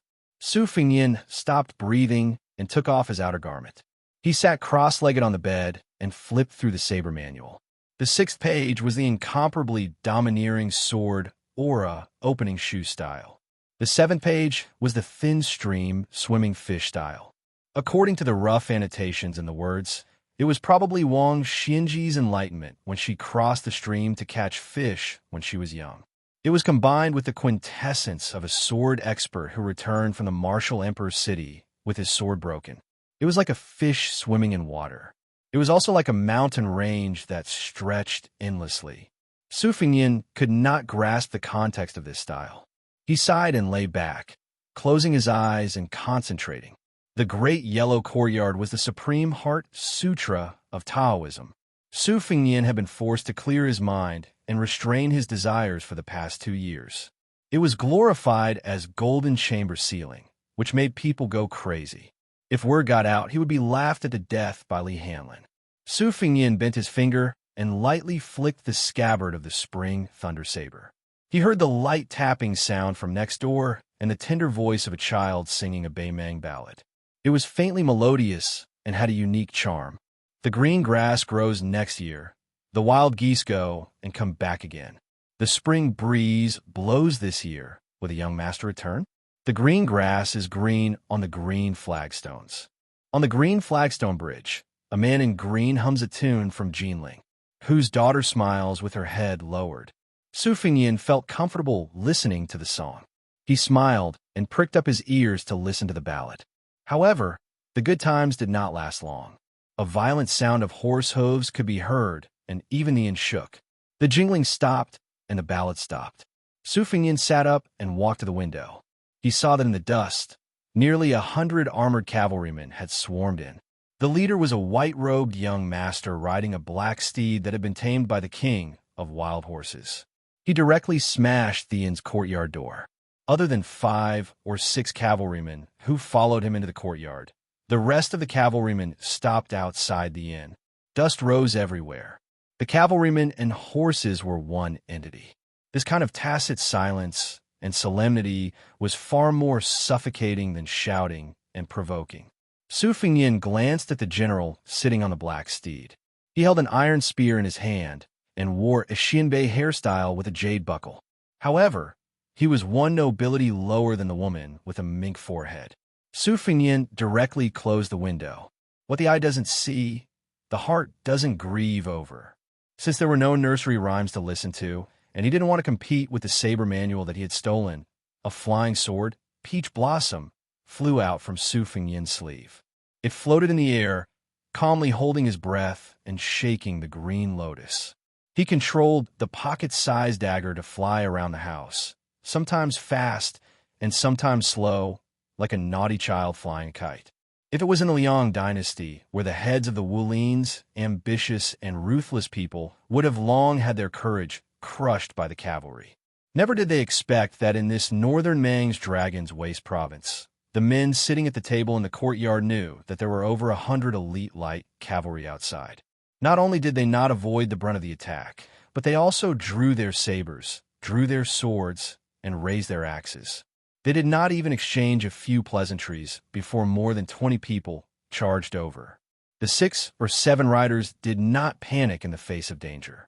Aside from the 2 riders who were protecting the wealthy master who was dressed in bright clothes and riding a furious horse, the rest of the war horses retreated. The riders drew their bows and shot arrows together. The first wave of flying feathers accurately nailed into several people's foreheads, the tail of the arrows still trembling slightly. These men's blood was stirred. Not only did they not shrink back, they instead became even more unafraid of death. The 2 riders pulled up the reins. The war horses suddenly raised their hooves high and heavily stomped down, crushing the chests of 2 men who were close to them. However, one of the riders was immediately stabbed under the armpit by a Jianghu person who took advantage of the gap to sneak in. Then his head was chopped off with an axe. The flying axe continued to fly towards the noble on the dark horse, but it was easily pushed aside by the disdainful look on the latter's face with 2 fingers. The other rider's situation was even more tragic. His warhorse's foreleg was cut off. Fortunately, he was wearing armor, which blocked several sabers and swords, so he did not turn into a hedgehog. However, he still could not escape death. When his warhorse fell to the ground, his head was also chopped off by a sword. This bloody battle naturally appeared inexplicable in the eyes of outsiders, but the real bloody scene had yet to come. Li Wuliang's eyes were filled with shock. Chapter 425. In the courtyard, the young man sitting on the back of the dark horse was as motionless as a mountain. His iron spear was like a torrential downpour. Every time he pulled out a spear, a fountain of blood would come out from the enemy's body. Some of the flustered and exasperated flying axes were deftly deflected by him. After the cavalry behind him reaped 5 or 6 lives with their second volley of arrows, he expressionlessly pulled out his Beimang saber and urged his horse to charge forward and entangle with those Jianghu ruffians. Soon after, dozens of people rushed out from the second and third floor of the inn, and dozens of hooks appeared on the yellow mud wall of the courtyard. The warhorse turned around and galloped forward, and the 3 walls collapsed with a loud bang. There was no longer any Sihiyuan. The dark horse retreated as it fought. The young man, who was not an embroidered pillow, seemed to have had his fill of killing. He leisurely retreated from the courtyard with his horse. Several Jianghu ruffians whose eyes were red with bloodlust did not care about the arrows stuck in their bodies. They roared and ran out of the courtyard. Just as they rushed out of the courtyard, they were shot to death by the rain of arrows. A man cleverly rolled forward and raised his hand to chop off the dark horse's iron hooves. In the end, he was stabbed in the back of the neck by the white-robed young man, who fiercely stabbed down and pinned him to death on the ground. This white-robed young man with an elegant face twisted the iron spear and flipped the corpse over. The iron spear still did not let go of the corpse and smashed the man's face into mush. Su Fengnian heard footsteps and put away his flying peach blossom sword. After he got up, he heard a knock on the door. It was the shop owner. This strong woman carried a plate with a roasted lamb leg into the room, along with some snacks for eating. She smiled apologetically and said, "Sorry to disturb you, young master. It's true that the other rooms are occupied by customers who want to kill. Most of them are old acquaintances who have had dealings with money. As the lady boss, I don't have the face to look for a place to watch the show. So, I came to you shamelessly. Take this lamb leg as a gift for young master. Let me stand by the window for a while. What do you think?" Su Fengnian nodded and smiled. "Thank you for your kindness, lady owner. By standing here, you're sticking a protective talisman that will keep me out of trouble. This roasted lamb leg can't be eaten for free. Give me as much money as you want. This way, I can live with a clear conscience." A hint of surprise flashed in the eyes of the strong woman, as if she didn't expect this unfamiliar guest to see through her act of kindness. After she put down the plate, she picked up the food and walked to the window. She cracked some melon seeds and explained calmly, "You may not know, young master, but the Green Duck has been doing business for more than 20 years. Countless people come and go, and there will always be some fighting. However, the Green Duck has never cared. Everyone who comes is a guest. As long as they pay enough money, they can stay and eat, drink, and visit prostitutes. As for whether they can leave alive if they are found by enemies or have a private fight in the inn, it is up to fate. The Green Duck has coffins all year round. When the time comes, they can go in and lie down and wait for their relatives to come and collect their bodies. If there are no relatives, the Green Duck will help bury them. They are not afraid of becoming a lonely ghost. This is not the first time that there has been a fight between soldiers and bandits like today. A few years ago, there was an even fiercer fight. The inn was not originally like this courtyard house. That time, it was completely destroyed. My husband happened to have a bit of scholar's temperament, so he fixed it up like this. Young master, don't worry. The gratitude and grudges in Beimang are all about not being bystanders. This is called being particular about the poor and also being particular about the good. It is an old rule in the underworld. Only those devils dare to ignore it." Su Fengnian tore off a piece of mutton that was not greasy and put it in his mouth to chew slowly. He asked curiously, "It has already become like this. 100 cavalrymen against 50 or 60 Jianghu people. Is there still a need to be particular about it?" The lady boss cracked the melon seeds very quickly. She leaned against the window and turned her head with a smile. Of course. If you're not particular about it, you will become a devil. In Beimang, everyone wants to be a devil, but not everyone can be a devil. Take my husband, for example. He always says that if I dare to cheat on him, he will become a devil." Su Fengnian was speechless. He did not even dare to glance at the lady boss's small waist for fear that he would be seen as not particular about it. The lady boss seemed to be a person who could not hide her thoughts. She spilled the beans from a bamboo tube and said, The one sitting on the crow horse is Murong Jiangshen. He is a bit far from the royal family, but in Longyao province, he can be considered a first-class young master. His cousin in Gusai province, Murong Zhangtai, has a better bloodline. We're just ordinary people. We only know that the Lord of Baoyang, Tao Qianji, died for no reason on the Qingming festival. So our wives and daughters hurried over and said that it was because Murong Zhangtai coveted General Tao's little wife that he killed him. We can't see through the swords and shadows of the people above us, so we can only watch the fun.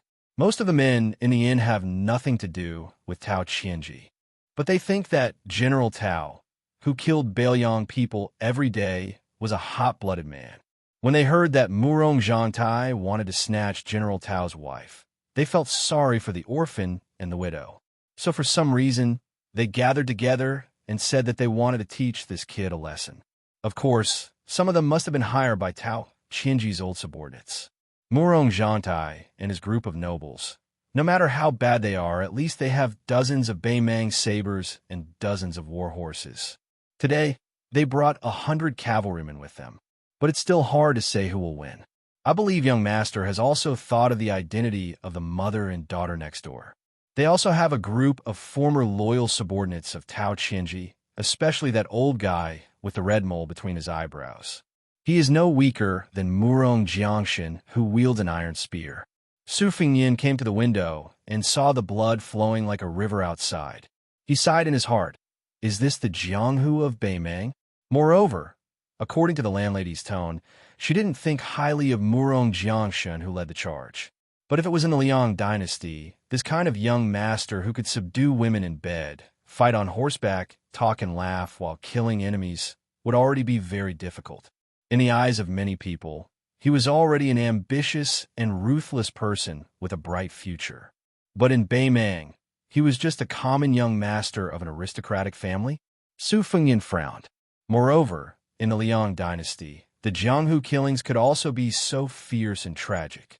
But to say that there was no irreconcilable hatred between them, it was simply unimaginable that they would throw their lives away just for the widow of a general with a good reputation. Outside the building, Murong Jiangshen laughed and said, "Whoever can withstand my spear for 10 rounds, you could be an official, gold, or women, whatever you want." Curses were heard everywhere. "Little bastard, your mother said it was too big under my crotch last night. Come, call me father." Just as he finished speaking, this man was shot to death by a feather arrow. Murong Jiangshen, stick up your ass. I haven't touched a woman for many days. Look at your soft and tender skin. Before this man finished speaking, Murong Jiangshen, who looked calm, threw an iron spear and pierced through his head. More than half of the 100 cavalrymen were killed. Except for those who escaped halfway and those who retreated back to the inn, the rest of the Jianghu people were either dead or wounded. Murong Jiangshen drove his horse forward, bent down, and pulled out his iron spear. He stabbed those who were still breathing to death one by one. Then he waved his hand and signaled the remaining 20 cavalrymen to eliminate the root of the problem. He took only 10 cavalrymen and entered the courtyard again. He laughed and said, "Old bastard Sui Song, come out and die with your guards." Su Fengyin murmured, "It's not the same." Chapter 426. At first glance, one could tell that he was the kind of tall and thin man that couldn't be beaten with a stick. His eyes were soft, and there was a trace of a smile on his face. The man nodded at Su Fengyin as a form of greeting. The lady boss saw that the dust had settled downstairs. Those who deserved to die were all dead. Sui Song was not at a disadvantage against Murong Jiangshen, but there was a hidden expert among the 10 riders who killed people like picking up grass. After a few rounds of killing, all of Tao Qianji's soldiers were killed. Without exception, all of them died without an intact body. Most of them had their arms torn off. Sui Song was held back by Murong Jiangshen, who was holding a spear on horseback and couldn't help. The old man's eyes were red. He was surrounded by a few riders who were a few feet away from him. He pulled his bow, but didn't shoot. Like a monkey, he let the old man fight like a trapped beast. When Murong Jiangshen withdrew his spear, he revealed a flaw. The old man was about to capture the leader of the bandits. But suddenly, he started to bleed from his 7 orifices. Unexpectedly, he was hugged by that expert from the army from behind. The two of them were in a strange position, and the sound of bones breaking could be heard. Sui Song's chest was broken into pieces.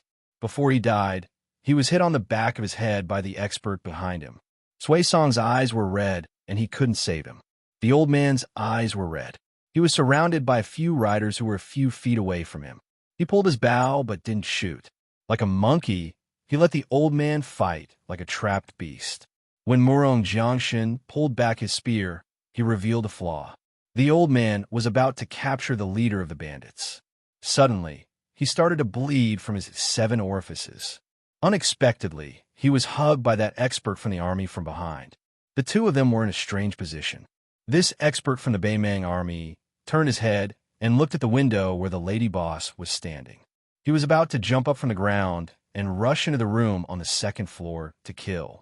Murong Xianxia was holding his spear on horseback. He signaled this guard from the Imperial Guards Bureau to not act rashly.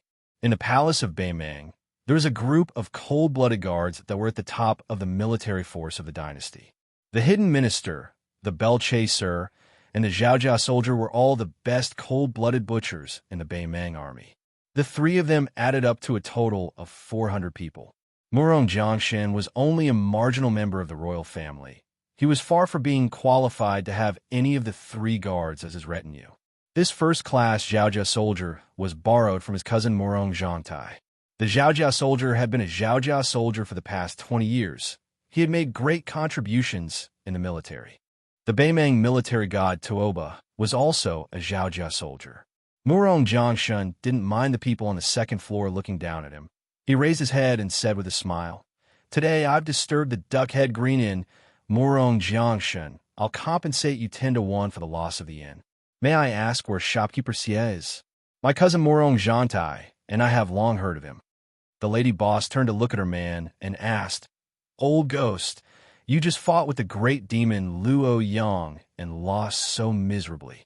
How did you become so famous? Even the Murong brothers want to recruit you? Could it be that this time Sui Song and the others died unjustly because of you?" The man who was flirting with the lady boss not long ago was dumbstruck.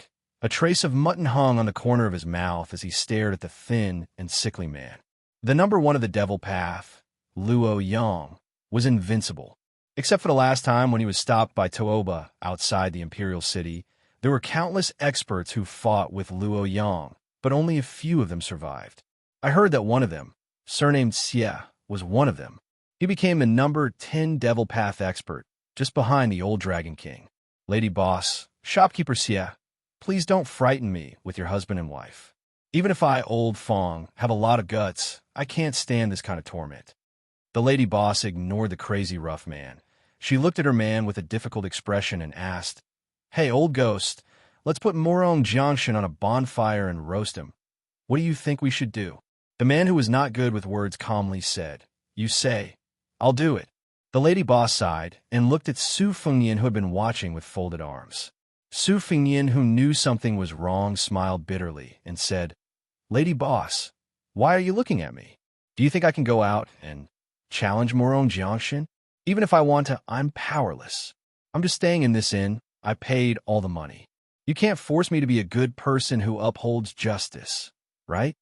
The lady boss nodded and said, "That's true." The customers who came and went only knew that shopkeeper Xie was Xie Ling, who loved to get drunk, a sickly man who had a tigress at home, but they didn't know that he was the Xie Ling who could fight with the devil path expert Luo Yang without dying. The man stared at Su Fengyan and said slowly with a calm tone, "The dragon appears when the corpse is buried. The thunder rises when the abyss is silent. Young master's cultivation is amazing. Your body is weak. It's obviously a Taoist's great ability to rejuvenate. If you're not a disciple of the state preceptor Qilin Immortal, I can't think of anyone who can have such a magical ability at such a young age. But the Duckhead Green Inn has never broken the rules. If young master doesn't want to do it, Xie Ling will have to force young master to do it for the sake of the rules set by his wife. Young master, you don't have to be too difficult. You just have to make sure that the mother and daughter die outside the inn. When the time comes and those soldiers dare to enter the inn, I'll kill them all." The lady boss's face was full of guilt.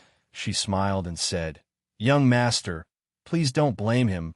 My husband is not very reasonable. If he didn't force himself on me, I wouldn't be willing to live a poor life with him. The white-clothed swordsman lying in the corridor is most likely Murong Zhangtai. Young master, you can take him out and threaten him. You can buy some time." Su Fengyan saw the dark-skinned young man appear and disappear like a ghost. He slapped the man's head and killed him on the spot. He cursed, "I've long found this surnamed Fong unpleasant to the eye. He never pays for his food. Credit, credit, credit. Go to the king of hell for credit." The lady boss laughed. "Don't talk nonsense. You just hate him for sleeping with your sister Ing Tao." Su Fengyan, who had entered the den of thieves, said bitterly, "Lady boss, innkeeper, it's not enough for you to play the good cop and the bad cop. Now you want to pull this little brother to play the bad cop to intimidate me? This way of doing business is too particular." The lady boss laughed. "If I was 20 years younger, I would definitely chase after young master." The waiter stared. "You poor swordsman, don't talk nonsense, otherwise I'll smash you to death with a stool. At that time, you won't even have your life and your sword." Su Fengyan asked, "You want me to weigh the pros and cons?" "Young master, you have great ability, but you don't do things quickly." The lady boss laughed. All right, after all, it's our inn that is in the wrong first. Old ghost, go to the door and block for this young master. Soldier Chin, don't show off blindly here. You're just a dog meat that can't be served. I'm going to the next room to have a private chat with the soft and tender woman. Young master, why don't you come with me?" Su Fengyan followed the lady boss to the next room. The mother and daughter hugged each other and squatted at the foot of the wall. The young woman was weeping with tears. Her heart was as dead as ashes. The young girl didn't know what was going on. She just sobbed with her mother. The lady boss clicked her tongue. "She's really a charming young woman." "Young master, isn't this what you men call I can't help but feel pity for you? It's worth it to fight with Murong Jiangshen and his gang for such a beautiful young woman. To want a beauty and not want the country, that's what a hero is. Who cares whose wife the beauty is? Isn't this the truth?" Su Fengyan was silent. The lady boss looked at the frightened young woman and pointed at Su Fengyan beside her. She laughed. "Don't be afraid. This young master is here to save you. But the reward is that you have to give him your virginity. It's fine if you don't. Anyway, Regent Tao Qianji's precious son didn't come this time. If you let me kill this troublesome young girl, your chastity will be saved. You don't want the last descendant of the Tao family to die, right? How miserable would that be?" The young woman was dumbfounded. No matter how ignorant the young girl was, she knew that the situation was dangerous. She could only cry heartbreakingly, calling for her mother. She was very sad. Seeing the hesitation in the young woman's eyes, the lady boss laughed with her arms akimbo. After laughing, she said gloomily, "Even a vicious tiger won't eat its cubs. Your daughter is a piece of flesh that fell from your body. How would you do this to her? I can't have children in my life, but I'm so jealous of women like you who don't know how to appreciate your fortune. Every time I see a woman with a family, I want to chop her up and feed her to the dogs." The young woman, whose dirty and ugly heart had been seen through, instantly became resolute. There was no longer any trace of weakness in her eyes. She was born to be an actress. She stood up and pushed her daughter away. She said to Su Fengyan, "Young master, please save me. I am willing to recommend myself." What a Beimang! Sons are always noble. Daughters are as cheap as dogs. Su Fengyan went to help the little girl up. He didn't look at the young woman who was worthy of being a general's widow. He only looked at the lady boss and asked calmly, "Your man is seriously injured. Even if he had reached the finger-profound realm, without the support of his Vajra realm physique, he's just an empty shell. Why? Do you really think you're invincible?" The lady boss was stunned, as if she had heard a big joke. Young master, even if my man fell to the bottom of the first-grade realm, as you said, a starving camel is still bigger than a horse. It's true that he's not invincible, but do you really think you're a dragon crossing the river? I'm a woman who's kind enough to warm your bed. Don't take my kindness for granted. Young man, if you're at the Vajra realm, I'll wash myself clean and stick out but for you to poke, okay? But do you have it? If you're not at the Vajra realm, you're just like an ant in my man's eyes. I just praised you casually, and you're so arrogant that you can't tell north from south? I'll give you one last chance. If you try to act tough in front of me again, I'll cut you to death." Su Fengnian smiled. "Except for this child, all of you can go and die." Chapter 427. After the lady boss heard the young swordsman's bold words, her bucket-like waist twisted and turned, looking more and more like a fat peony growing on cow dung. She wiped the tears from her laughter and raised her head. She stretched out 2 fat fingers that were as thick as a woman's and gently rubbed the corner of her eyes. She said, "Young master, are you joking with me? Oh, you can't laugh anymore. You're laughing so hard that your crow's feet are showing. Young master, you're really bad." Su Fengnian also laughed. He shot a glance at the young woman, who had an ashamed expression, and stroked the head of the frightened child who was hiding behind her. He asked, "Lady boss, was it your man who had long planned to use me as a scapegoat and present me to the Murong brothers with both hands?" The lady boss was thick-hearted and did not bother to hide it. She nodded and said with a smile, "My man still has this bit of eyesight. Otherwise, how could he have found me in a field of flowers? I know young master's skill is neither high nor low. If you die and this fox-like troublemaker is sent out, it's good to settle things peacefully. As for the fate of the mother and daughter, our end can't control it. If you want to blame someone, you can only blame the little girl for finding a man with bad luck. Then it's young master's bad luck. If it was in the past, as long as you brought enough money, you would have enough wine, meat, and girls." Su Fengnian smiled and asked, "With the innkeeper's skill, you'll be a distinguished guest wherever you go. Why don't you just fall in love with the Murong brothers who came prepared? Or do you think the bowl of the Murong family is too small and not enough to satisfy your appetite?" The lady boss continued to rub the corner of her eyes and carefully smoothed out the crow's feet. She said unhappily, "The Murong family is indeed the biggest pot in the world. Unfortunately, Murong Zhangtai and Murong Xianxia are only small broken bowls. They can be used to send beggars, but to send my man, they're far from enough. If the Orange Province's disciplinary magistrate, Murong Baoding, personally comes to visit, then it'll be fine." Su Fengnian nodded and said, "I understand. The lady boss and her husband are waiting for the best price. They are indeed shrewd businessmen." The lady boss pretended to be surprised and said, "Young master, why did you vow to kill everyone? Why did you stop after just saying that? As a man, you can't be like this. Although there are only 3 women in the room, all of them will look down on you." Qin Wuzhu learned a move from this old lady's man and knocked Murong Zhangtai unconscious. This old lady hasn't been idle all these years. Why don't I have a match with Gongzi? If Gongzi wins, then I'll go out and fight Murong Jiangshun. Don't worry, many people from Green Duck Head have died this time. Even if there aren't enough coffins, I'll definitely leave a superior Liuzhou cypress coffin for young master. However, young master's sweetheart may have to be borrowed. My husband has been waiting for you for several years, but he really hasn't encountered such a tempting delicacy like young master. To be honest, even if you are really the great disciple of Immortal Qilin, I will still help him to cut you out. At worst, I will give up the inn." After revealing the secret at the bottom of her heart, the proprietress smiles gloomily when she reaches the happy part. She is waiting for the young man to show panic, but she is the first to open her eyes wide and say in a trembling voice, "Flying sword?" The tall and thin shopkeeper Xie carried the unconscious Murong Zhangtai down the stairs. To show his sincerity, Murong Jiang Shun only brought the guard of the imperial tent into the inn. When he saw the 10th person of the evil path, he even threw away his prestigious status and bowed deeply. Xialing put Murong Zhangtai on a wine table, not feeling flattered at all. After fighting with the number 1 person of the evil path, Luo Yang, although Xialing was severely injured, his reputation in Beimang's Jianghu rose. Everyone thought that it was an honorable defeat. However, Xialing knew that it was not easy. After concealing his identity for more than 20 years, he obtained a secret manual by chance.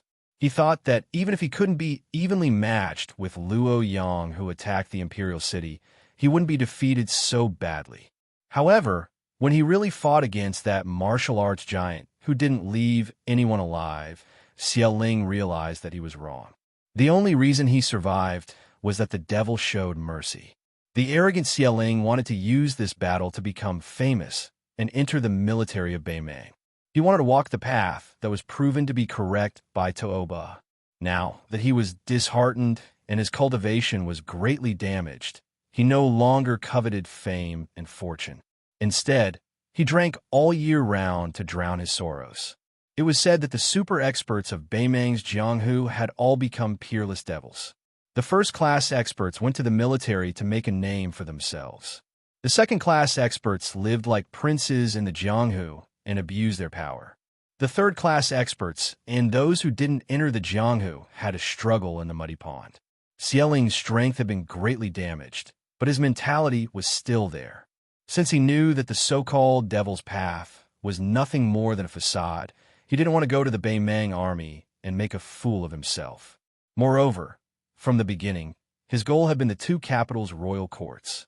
What kind of thing did the little Murong clan disciples count for? Did they have the qualifications to order him around? It's just that although he looked down on them, he still had to pay attention to some rules. Jianghu, the military, and the government each minded their own business. If Jianghu people burned, killed, and plundered in Jianghu, the Beimang Imperial Court would never get involved. But if Xialing was in charge of the Duckhead Green Inn, he would suffer a calamity. With Xialing overseeing the Duckhead Green Inn, the Duckhead Green Inn would not stop them. But if the Murong brothers wanted to kidnap Tao Qianji's widow, the Duckhead Green Inn would not stop them. But if they wanted to kill two birds with one stone, not only they wanted the young woman's beauty, they also wanted Xialing to come out and add flowers to the brocade. It was inconvenient for Xialing to make things clear, so he let his wife play the bad guy and push the young man with the saber out of the inn and put him to death. It was just to give both sides a way out of the situation. His meaning couldn't be more obvious. You brothers killed people and tore down the inn. I, Xialing, took into account that you were a relative of the imperial family and did not pay any attention to you. But the orphan and the widow were taken out of the inn, then drew a clear line with you. If you still dare to take an inch and want a mile, before I, Xialing, became famous, my hands were actually stained with blood. At the beginning of the secret manual, it was said that in 1 year, one's heart and livers are 100 pairs. In 60 years, one can become an immortal. It wasn't that he deliberately wanted to shock people to death. Chapter 428. There are millions of people in the Beimang Jianghu, and there aren't many who are more worthy of being called a devil than me, Xialing. After Murong Jiangshan got the promise from Xialing's eyes, he walked to the table that looked like a fat sheep waiting to be slaughtered. He put his hand near Murong Zhangtai's nose and let out a sigh of relief after making sure that he was breathing. If his cousin, whom the family had high hopes for, died here, he would be in deep trouble when he went back. He might even be beaten into a cripple by his tyrannical father. The Murong clan had always worshipped martial arts since ancient times. Being brave and good at fighting was nothing to them.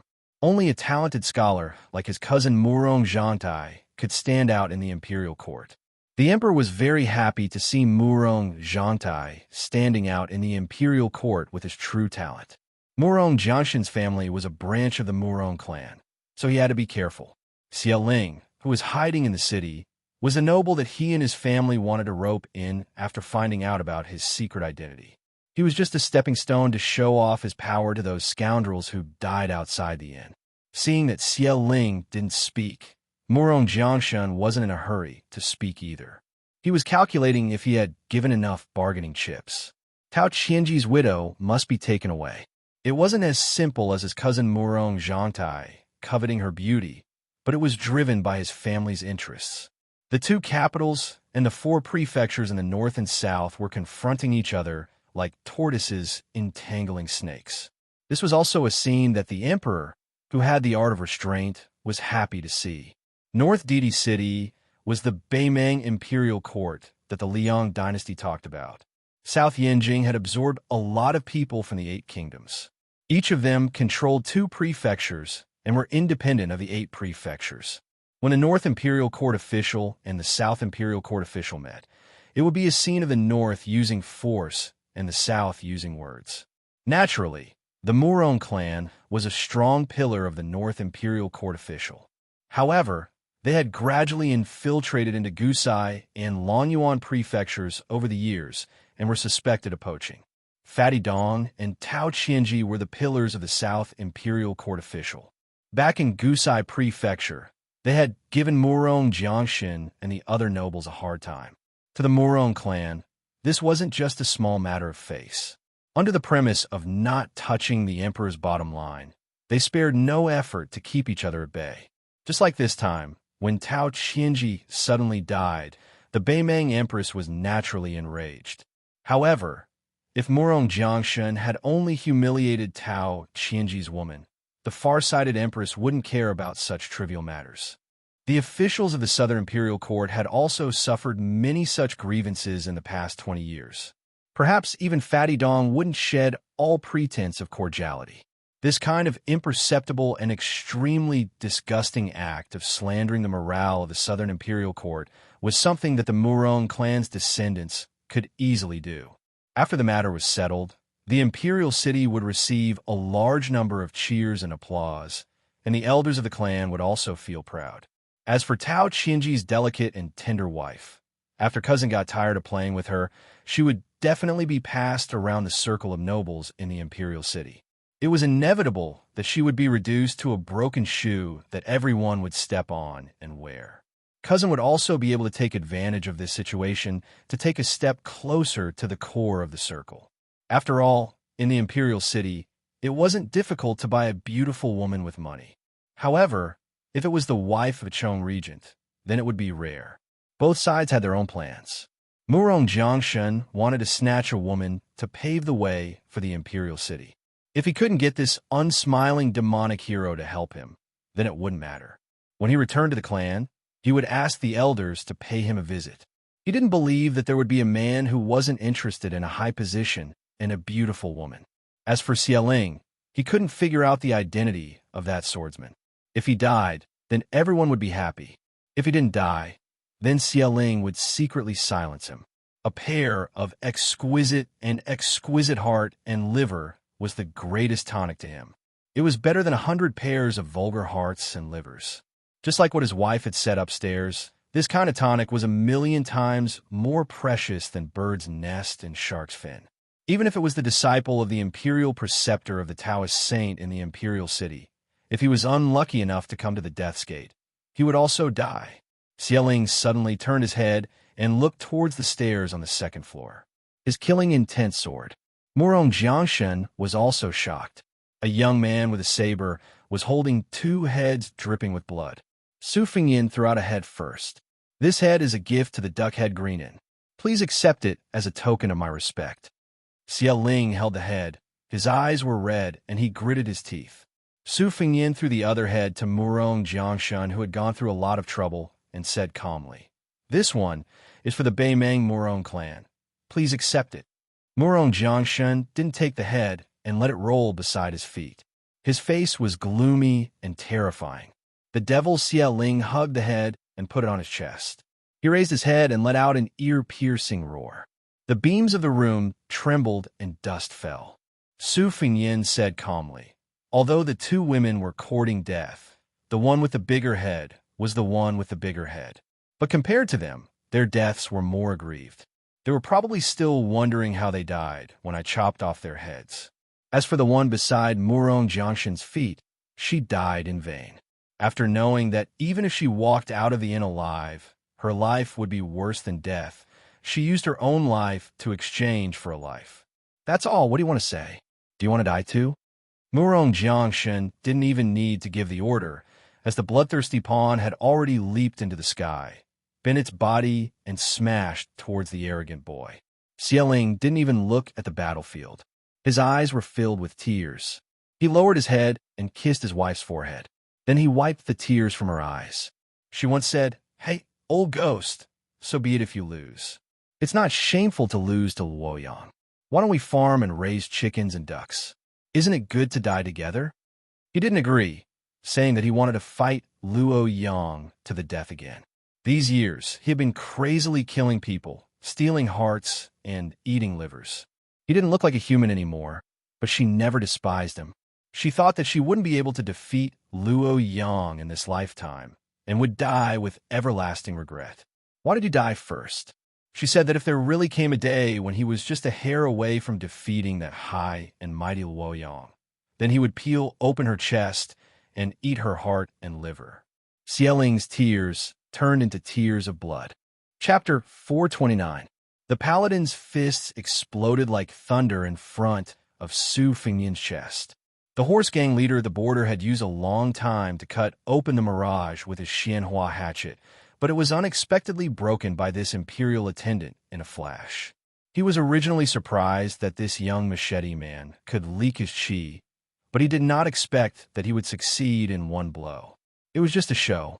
The paladin suddenly stretched his body in the air like an ape's arm and increased his strength to smash Su Fengnian's chest. He was determined to kill this reckless fledgling on the spot. Su Fengnian bent his body like a drawn bow. His head and feet did not move, and he used the depression of his chest and back to resist the tide-like punch. In a flash, his right hand pressed on the paladin's head and was about to smash it. The paladin sensed that something was wrong. This young man was really ruthless. They had just started fighting, and he wanted to destroy both jade and common stone. He used the method of killing 1,000 enemies at the cost of 800 of his own men. The paladin retracted his head and leaned back. He kicked out with both legs, but they were blocked by Su Fengnian's left arm. The paladin took advantage of the momentum to bounce back. His body stuck to the wall, and his hands hooked into the wooden planks like claws. When he was about to make a second counterattack, he felt a sharp pain in his heart. He looked down and was shocked. His heart had been pierced by a sharp hidden weapon. This young man clearly did not pull out his saber. The paladin did not realize it at the first moment, because Su Fengnian's trick was really insidious and unheard of. First, he put on a fledgling posture to fight the paladin's fists and feet, and then he took out the sharpest and smallest of the 12 flying swords, the Swan Eni, and quietly placed it 1 foot behind the paladin. The sword was sparkling and translucent, and its murderous aura was restrained to the extreme. If the Xianlei was said to be full of murderous aura after it was forged, like a swordsman who killed people from 1,000 miles away, the longest flying sword, the Tai, was like a bull carrying a cauldron. The Swan Eni was too unremarkable. It was as simple as a baby.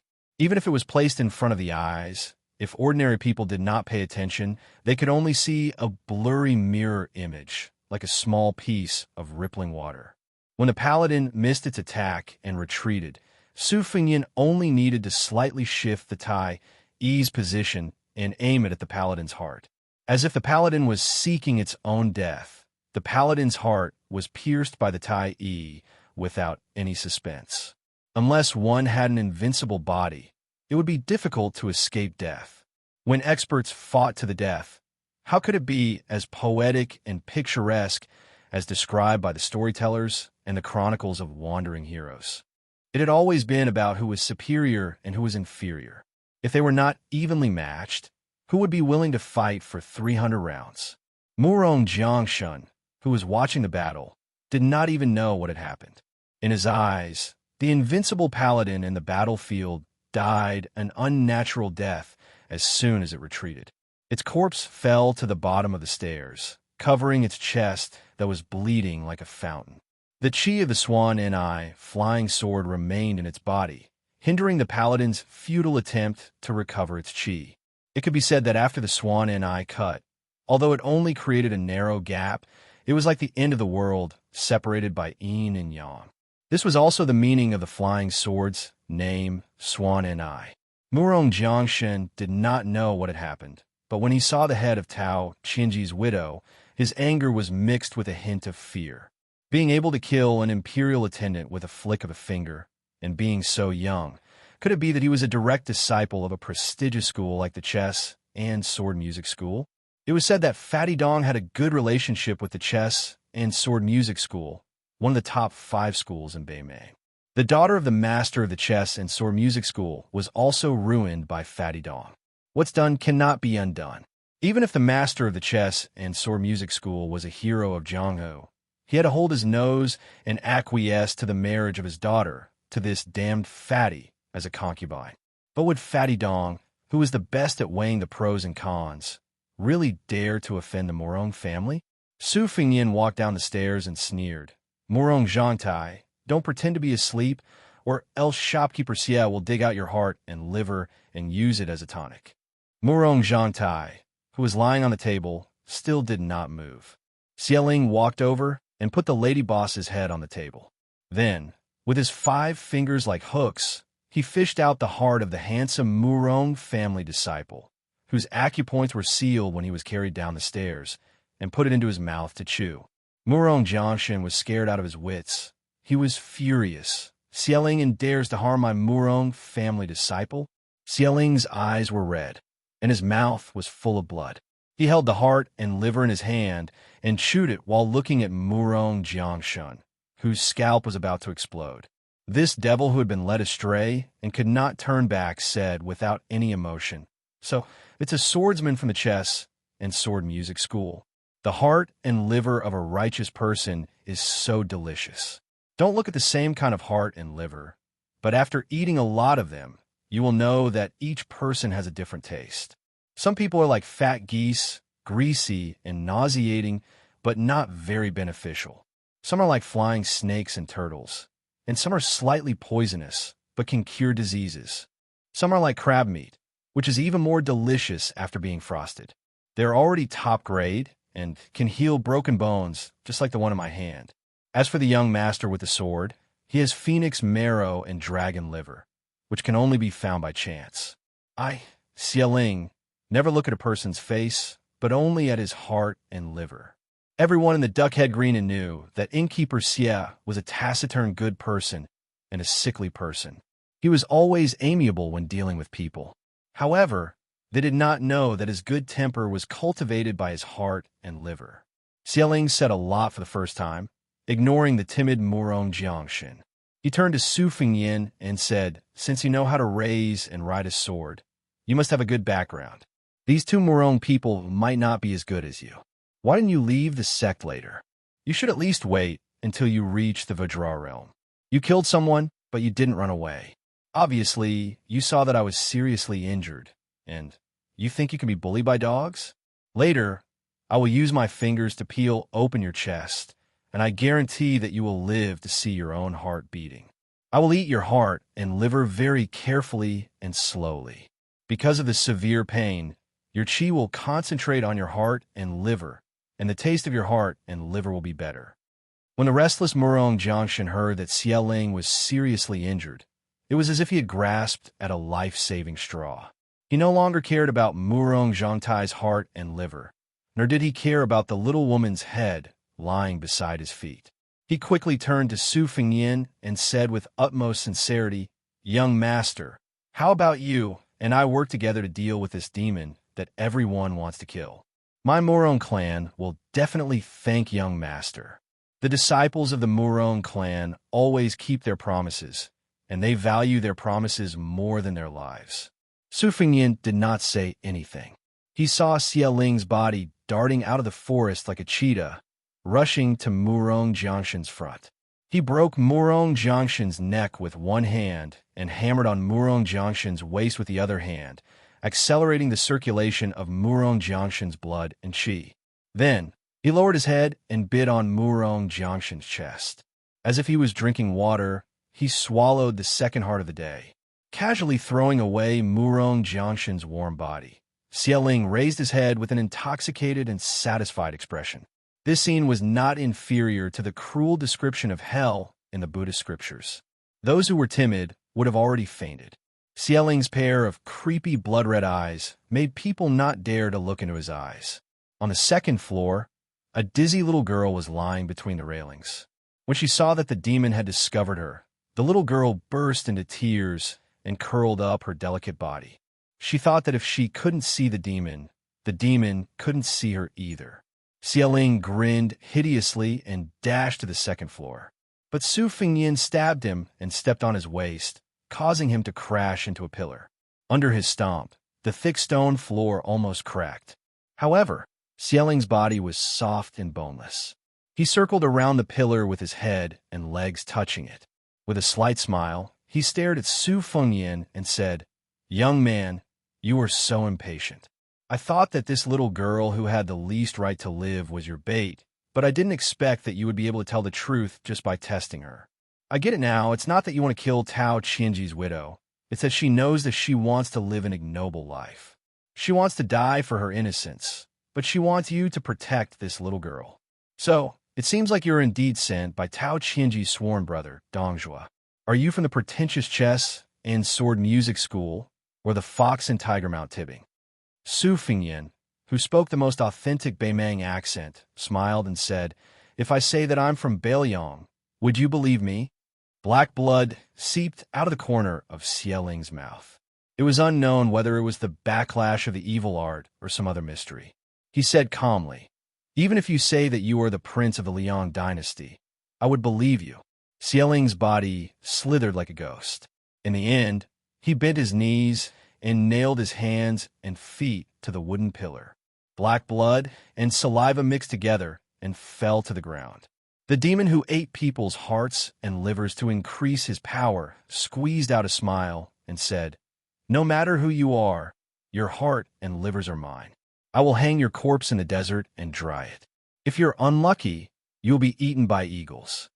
Su Fengyan was expressionless, but his eyes were clear. Xiaoling probably didn't see the despair and fear he expected, so he flew into a rage out of humiliation. His feet broke the thick pillar, and his body shot towards the young master who was carrying a short blade, but riding a flying sword. The two collided, and the huge impact forced Su Fengyan's back to smash through the wall. Xiaoling, who was nimble beyond imagination, almost instantly broke through the wall and left the inn. A knee strike that could split iron and stone was stopped by Su Fengyan's hands. Xiaoling's fist landed solidly on his forehead. Su Fengyan's body flew back while his palms struck the demon's temple.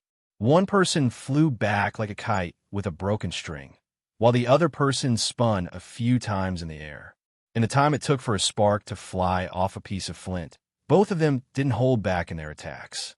After landing, neither side showed the slightest bit of embarrassment. It was obvious that it would be difficult to determine the winner of this battle without dragging it out. The red-eyed Xiaoling spat out a mouthful of blood and leisurely stretched his neck. He squinted his eyes and saw that the blood on the young master's forehead had gathered. It turned from bright red to purple, but it quickly faded away at a speed that was almost invisible to the naked eye. If Xiaoling's fist landed on a martial artist like Murong Jiang, it wouldn't be strange if all the meridians in his body were broken. Chapter 430. Then, Xiaoling saw him take off the short knife from its scabbard. First, he twisted it with 2 fingers, then flicked the scabbard. The simple short knife was like a nimble swallow circling around the beam. Xiaoling frowned. In Jianghu, sabers, spears, axes, and all kinds of other weapons were not rare. It was just the rough foundation of the sword-controlling technique, and could not be put on the stage. First of all, in the eyes of the experts, without enough qi to build a foundation, no matter how dazzling the weapon was when it left the hand, it would be useless. Moreover, as the saying goes, an inch shorter is an inch riskier. When a weapon left the hand, there were pros and cons. Although it increased the attack range, it exposed the weakness of not daring to fight in close quarters. Therefore, the sword-controlling technique had always been sneered at by the famous swordsman. Su Fengyan ran forward wildly. Every time the spring thunder reverberated, he flicked his fingers again. The short knife was always hovering around, spinning faster and faster. In the end, only the light of a firefly could be seen. At first, it was not extraordinary. When they were less than 50 feet away from Xiaoling, the man and the knife revealed their sharpness. The yellow sand on the ground was swept up by the spring thunder. When they were 3 feet apart, Xiaoling reached out his hand to grab the scabbard, but he did not manage to grab it. Instead, he exerted force with his 5 fingers, twisting away the hidden qi. Xiaoling clicked his tongue a few times, ignoring the fact that his palm was bleeding from the rolling qi. Su Fengyan arrived in the blink of an eye, and cupped his hands 3 times. The first 2 attacks were blocked by Xiaoling's brute force, but the last time, Xiaoling used his 10 fingers to grab Xiaoling's chin and gave him a violent push, causing the great demon's body to fly into the air. Su Fengnian strode forward, creating 2 potholes on the ground. The 2 spring thunder scabbards with surging qi intertwined in the air and rushed towards Xiaoling like a waterfall. Xiaoling, who was suspended in the air, laughed loudly. He supported himself with one hand and spun his body like a top, crushing the 2 ferocious qi that contained the majestic sword will. After Xiaoling succeeded, he did not hurry to stand still. He maintained a strange posture of supporting himself with one arm and his head facing the ground. He looked at Su Fengnian and laughed darkly. There is a song from the chess and sword music school, and a sword technique that originated from the Li Yang sword god Li Chuangong's Shukai style. It seems to be called the Sword Qi Rolling Dragon Wall. What is your relationship with this outstanding disciple of the headmaster's Sword Qi? The 9 cavalrymen finally couldn't hold themselves back and broke into the inn. When they saw their 2 masters had their hearts dug out like peeling oranges and the gatekeeper dead at the bottom of the stairs, they were shocked beyond words. Although they were the Murong family's personal guards and didn't need to care about the iron law of Beimang's army, the death of Murong Zhangtai and Murong Jiangshin meant that the country had its own laws and the family had its own rules. The Murong family had accumulated power for hundreds of years, so there was no difference between ruling the family and ruling the army. All of them would be sentenced to death. After the 9 cavalrymen looked at each other for a short while, they didn't hesitate to rush out of the inn. They jumped on their horses and rushed towards the battlefield where Xiaoling and Su Fengnian were fighting. If they returned alive, their families would be heavily implicated, but if they died with their masters, they would be richly rewarded. The rules of Beimang didn't allow them to cherish their lives. 2 of the cavalrymen were cut in half along with their horses by the sword qi. Most of them had their hearts dug out by Xiaoling. The last cavalryman wasn't afraid of death, but he was afraid that his heart and liver would be eaten. When he was about to retreat, Xiaoling grabbed his horse's tail and threw him and his horse toward a cold sword qi. Xiaoling wiped the blood from the corner of his mouth and looked at the young master with pity. He said, as expected of the famous sword qi rolling dragon wall, "It's quite interesting. Unfortunately, 9 dragons is the limit. All 9 of them have been eaten by me. Brat, what other skills do you have? Show them all before you die." Su Fengnian looked at the demon as if he was looking at an idiot. He said softly, "It's true that there are only 9 dragons in the sword qi rolling dragon wall, but can I do it again? You ate hundreds of hearts and livers, but your power didn't increase. Why did you eat your own brain?" Xiaoling laughed instead of being angry. He hooked his finger and said, "Don't be so quick with your words. The sword qi rolling dragon wall is one of the few top sword moves that can integrate sword intent and sword moves. But it also depends on who is using it. Brat, you are still inexperienced. If you don't believe me, you can try it again." Su Fengnian, who had spring thunder swirling around him, smiled. "Oh!" The scarlet-eyed Xiaoling placed his fists on his chest and roared. With him, as the center, countless small cracks appeared on the ground. Xiaoling's eyes were cold. He grinned and said, "You've learned this ability to eat hearts and livers to live forever. It's not something that can be seen in the light of day. I've only used it once on the head of the demonic path, Luo Yang. Brat, you can die without regrets." Bang! Blood mist filled the air. Xiaoling's remaining qi acupoints numbered over 300. Countless threads of blood soaked through his clothes and broke out of his body. They scattered but didn't scatter. Finally, they condensed into 6 scarlet snakes the thickness of a thumb. They swam in the air like pythons, spitting out their tongues, choosing people to swallow. Xiaoling wasn't in a hurry to give Su Fengnian a fatal blow. Instead, he continuously stepped on the corpses outside the inn. Every time blood splattered, the 6 snakes would gather together. The snakes gradually grew from the thickness of a thumb to the size of a woman's wrist. When Xiaoling stood on a badly mutilated corpse of a cavalry, the great demon, with 6 red snakes coiled around his body, spread out his arms. He bent his knees slightly and let out a roar towards the sky. It contained endless grief and hatred. Luo Yang, in Xieling's life, in order to reach the peak of the martial path, he didn't hesitate to walk on this narrow path that everyone despised. He had originally vaguely seen the hope of going to the top of the mountain to look at the magnificent world, but he was forcefully knocked down from the finger-profound realm by Luo Yang, who was 100 times more powerful than him. Luo Yang was so high and mighty. Xialing hated Luo Yang to the bone. He hated this idiot who said that he was delusional and wanted to devour an elephant. Xialing could tolerate losing to a young master who was already above tens of thousands of people, but he couldn't tolerate this young man's disdainful gaze and light tone. The most delicious set of heart and liver under the heavens is none other than Luo Yang's. Xialing looked back at the inn, tears of blood flowing down his face. How many women in the world who smiled sweetly and spoke words of love from the bottom of their hearts were really willing to give up their hearts for their loved ones? Chapter 431. Su Fengyan was dressed in black and white. Although his clothes were badly damaged from the long journey and the battle, he still looked charming as he stood there quietly. Xieling's red eyes stared at this dissolute and elegant young master who was as repulsive as Luo Yang. He said stiffly, "Any last words?" Su Fengyan hung the spring thunder on his waist and shook his head with a smile. Xialing dashed forward, and wherever he went, the wind and sand billowed. Su Fengyan closed his eyes and took a deep breath. His breath was bottomless like a dragon drinking water. The second last realm of the big yellow palace was the Qi Sea. This was the real mystery of being undefeatable as the Golden Buddha. The two collided. Su Fengyan's feet were rooted to the ground, and he slid backward in the yellow sand, but he never left the ground. The 6 blood-red snakes were like whips hitting a mirage. The two opposing vital qis clashed and burned, and the smoke was filled with a pungent smell of blood. The blood snakes couldn't get close to him for the time being. Xieling's punches and kicks were unrestrained and powerful.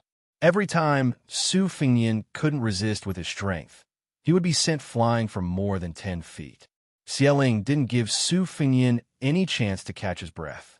Before Su Fengyan could steady himself, his punches and kicks whizzed past. The outside of the inn was filled with devastation. In the sandstorm, Xieling's face was distorted like an ancient beast that had just been released from its cage.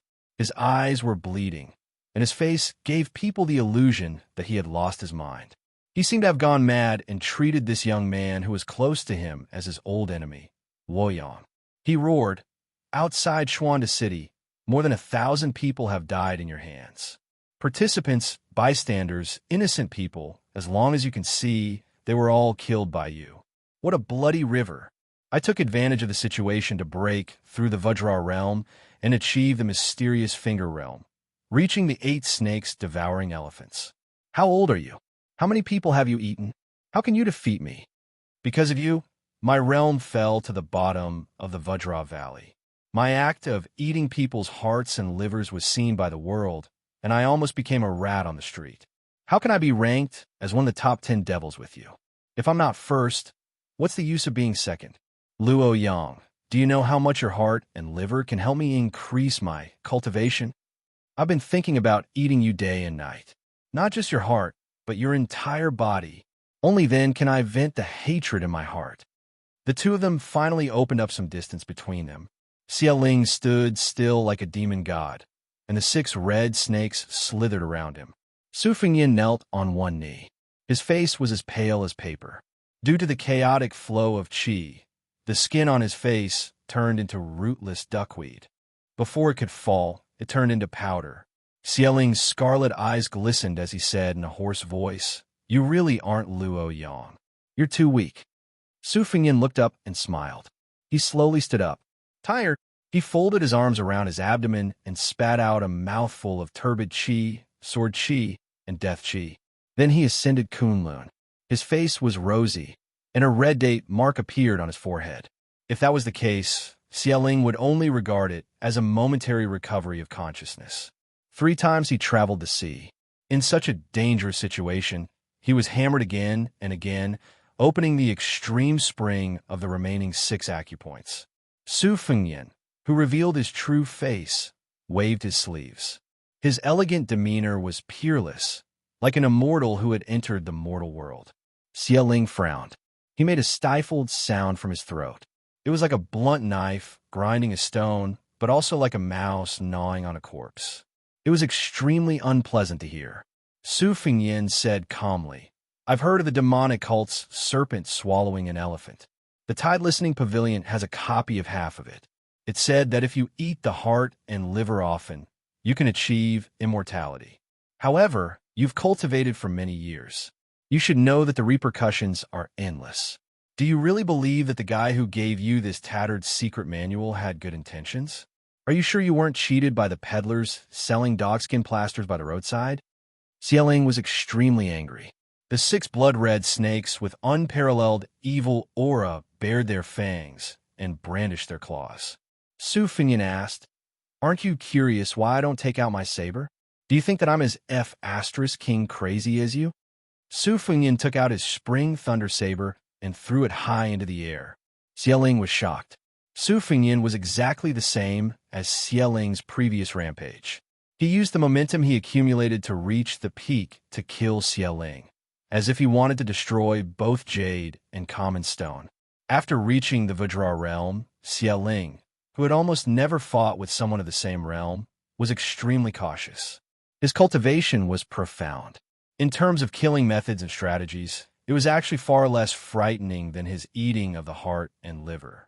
However, this brat was born ferocious. He was only a fledgling in the Vajra realm. Xie Ling didn't believe that he would die here. The imposing young man with the saber suddenly retreated. He didn't care about the stagnation and injury caused by the reverse flow of qi. This young man, who had faced Xie Ling's treacherous technique countless times, appeared to have a firm will. He stared at the direction behind Xie Ling with his eyes wide open. He said in shock, "Luo Yang. Luo Yang." 2 words. Luo Yang, this person, and even this name, had already been engraved in Xie Ling's heart. Xie Ling's thoughts turned. After being stunned for a moment, he laughed wildly. This young man's tricks were extremely laughable, even if he took 10,000 steps back. So what if he was stabbed by the saber? Looking up, Xie Ling saw the saber user holding the scabbard with both hands and thrusting it down. If Demon Xie had the leisure to take a look around, he would have realized that this stab had created an unusual and terrifying scene. The yellow wind within a radius of a few hundred feet seemed to have stopped in an instant. Much of the flying dust stopped in the air. The stillness and movement caused a sudden disturbance between heaven and earth. Following an invisible arc, all the qi flowing on the ground flowed backward like a boat going against the current and gathered at the tip of the scabbard of the spring thunder saber. Everything happened in an instant. But in an instant, life and death had already happened. Other than Xuanda City, Xie Ling, who felt a calamity for the first time in his life, raised his fists above his head and roared. Other than his voice, blood also gushed out. It was hard to say if it was a saber or a sword. The scabbard of the spring thunder saber stabbed down. Through the 6 coiling blood snakes, through the vigorous astral wind, through his fists, and through the top of Demon Xie Ling's head. The earth-shaking storm exploded and spread to the Duckhead Green Inn. The entire inn, which was sturdy enough to block the storm, shook incessantly. Su Fengyan used the unsheathed spring thunder to nail the great demon's head to the ground. He spat out a mouthful of blood and hurriedly took out a jade-green flying sword bamboo horse from his sleeve. He sat down cross-legged and nurtured the sword. As he fed the sword, he cursed, "I secretly learned a sword that can make immortals kneel. Are you going to King kneel or not?" Chapter 432. Those who were able to leave behind an intact corpse outside the Duckhead Green and could be considered lucky. Broken limbs and bones were everywhere as far as the eye could see. Some of them were even more miserable as they were trampled into meat paste by the devil Xie Ling. Su Fengyan sat on the ground and fed his flying sword bamboo horse before putting it back into his sleeve. He then turned his head to look at the Devil Path's ambitious and ruthless person who was still considered complete except for the head. When Xie Ling arrogantly asked if he had any last words, His Royal Highness originally wanted to say that he was lucky enough to survive and bury Xia Ling and his wife in the same coffin. However, he was afraid that the Devil Path would be alerted and think highly of him, so he swallowed those words. Naturally, he loathed Xia Ling for his age and heart, but he didn't hate him. In the Jianghu, if one wanted to stand out, they had to have their own ways. This was especially so for someone like Xia Ling who didn't have a top-notch sect to rely on. It was especially so for someone like Xia Ling who didn't have a top-notch sect to rely on. If he wasn't careful, he would die prematurely like many fledgling. However, if he wasn't careful, he would die prematurely. If he wasn't careful, he would die prematurely like many fledgling. However, if he wasn't careful, he would die prematurely. If he wasn't careful, he would die prematurely like many fledgling. But if he wasn't careful, he would die prematurely. However, if he didn't verify from the lady boss that Xia Ling had indeed fallen to the Vajra realm, he wouldn't hesitate to start a life of escape. However, after this fierce battle, while Su Fengnian was secretly glad that he survived, he also felt that it wasn't worth it for Xia Ling.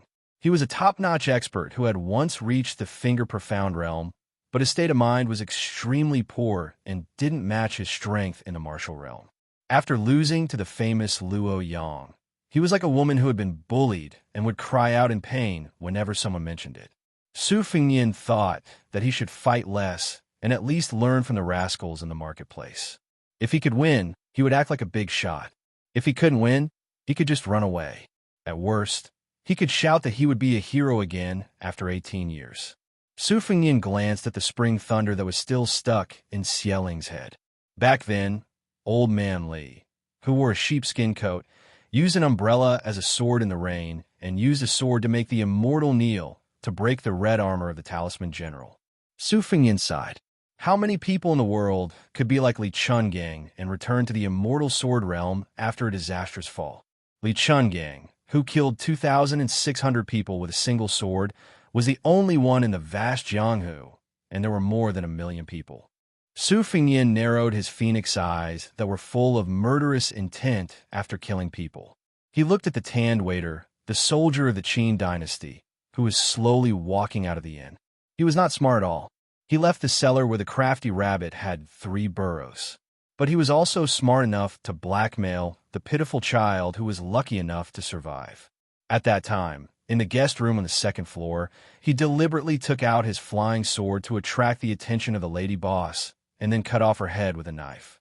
After that, he wanted to find this disciple of Xia Ling who was known as One Move Xian. Not to mention whether or not to kill him, he wanted to be cautious and confirm the whereabouts of the soldier of the Qin dynasty.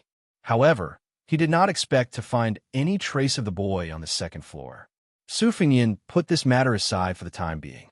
The widow of Tao Qianji was not chaste, but she was decisive. She probably thought that even if she lived in this world, she would not be able to escape from Su Fengnian's grasp. She did not have the extravagant hope of guarding her husband's coffin and safely escorting him back to his hometown. She begged Su Fengnian to save her young daughter, Tao Manwu. After that, she tearfully smiled and begged Su Fengnian not to let her daughter see this scene. Su Fengnian agreed. She closed her eyes and waited for death. Before she died, she did not curse the villain who killed her husband. Instead, she cursed Fatty Dong, who was sworn brothers with Tao Qianji. She wanted this young Beimang official who did not personally escort them to Lu City to die a horrible death. A woman's mind was really hard to guess. Su Fengnian slowly stood up and did not talk nonsense with the dark waiter. He said directly, "You want to live? Sure. I'm not like your evil master who eats people's hearts and livers. I don't kill innocent people. If you let her go, I'll let you go." Qin Wuzu's hands and feet trembled more and more. The little girl's tender neck was already blue and purple. After the young man unintentionally increased the strength, she had difficulty breathing and was almost dying. Qin Wuzu, whose face was full of tears, did not realize it. He saw with his own eyes in the hidden hole how Su Fengnian killed Zaipao in the blink of an eye. He knew that this handsome young man with a mask was far from being as gentle and humble as he looked. The young man was just like an injured young wolf. He stared at the young machete man standing beside the old drunkard's body and gritted his teeth. He asked, "Do you mean what you say?" Su Fengnian calmly asked, "Why don't you try to strangle her to death?" Qin Wuzu slightly loosened his grip and hesitated. There was blood and dead people inside and outside the inn. How many coffins have been used? The young man's heart was intertwined with unspeakable grief, anger, and fear. No matter how stingy the drunkard and the landlady were, from the first day he took root in the Duckhead Green Inn, they were not close relatives. Moreover, if the old man was really stingy, he would not have taught him that life-saving skill. Qin Wuzu asked in a trembling voice, "You swear that I'll let her go?" "You can't kill me." The waiter hurriedly added, "You can't break my hands and feet. You can't let me live a life worse than death." Su Fengnian nodded. "I have a condition. You go and find Xieling's secret book for me.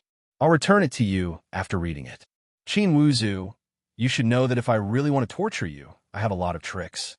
At this moment, Qin Wuzu slowly loosened his grip, but he tightened it again. After several repetitions, he finally made up his mind to let go of the little girl and pushed her towards Su Fengnian. However, the child stood still after stumbling and did not walk towards Su Fengnian. Qin Wuzu did not care about the child's thoughts and found a way out for himself. "I'll go and find it now. But the old drunkard and the landlady are very clever in hiding things. I need some time. You can't wait impatiently and kill your way into the inn." Su Fengnian waved his hand, and Qin Wuzu ran into the inn. Su Fengnian went to the little girl called Tao Manwu. Seeing her, she was so scared that she fell to the ground and did not dare to cry out. Su Fengnian sat on the steps and quietly waited for the more than 30 light cavalry of the Murong family, who would definitely return to the Duckhead Green and later. In the end, he did not pull out the Spring Thunder. This kind of subtle benefit that only heaven knew, earth knew, he knew, and Li Chungang knew. It was not inferior to the extreme spring of enlightenment. Cultivating the 12 sword embryos was a devious way to prepare for a rainy day. Cultivating the knife intent was the right way to go. When the old man with the sheep fur coat entered celestial state, he closed his sword for many years and did not use it. That was why he created the majestic scene of the sword opening the divine gate. When people encountered injustice, they would cry out. This was called saying that one would not be happy if one did not speak up. Everyone could do it, and there was no difficulty. But if one closed the sheath and did not use it, only when one was in a desperate situation could everything be cut down. This was the essence of cultivating the sword. One should know that Li Chungang once said that this old man was 30 years old and had achieved great success in closing the sword. He only felt that there were thousands of sword intents in his chest. When he opened his mouth, he could turn the world upside down. Chapter 433. How could Su Fengnian not yearn for it? He was a dignified prince with a hereditary title. Instead of enjoying the splendor and riches, he insisted on traveling alone through the northern Mang. Did he not have the thought of forcing himself into a desperate situation step by step to nurture a blade? Were it not for his extreme admiration for the old man wearing the sheepskin fur coat at the top of Yanhui Pass city wall, facing the female devil Huang Baozhuang, who had spat out the pearls and insulted Li Chungang, Su Fengnian made a gesture of grasping the saber hilt, which was definitely asking for death. Unfortunately, this respect, even when he was about to part with the sloppy old man, he did not say it out loud. Su Fengnian took down the Spring Thunder and rested it on his chin. He mocked himself, pretentious. At some point, the inferior horse had arrived at the courtyard of the inn that was no longer blocked by the city walls. It lowered its head in front of His Royal Highness and rubbed against its master. Su Fengnian reached out to stroke its mane. He laughed and scolded, "Brother, today's matter is all your fault, but it was a blessing in disguise.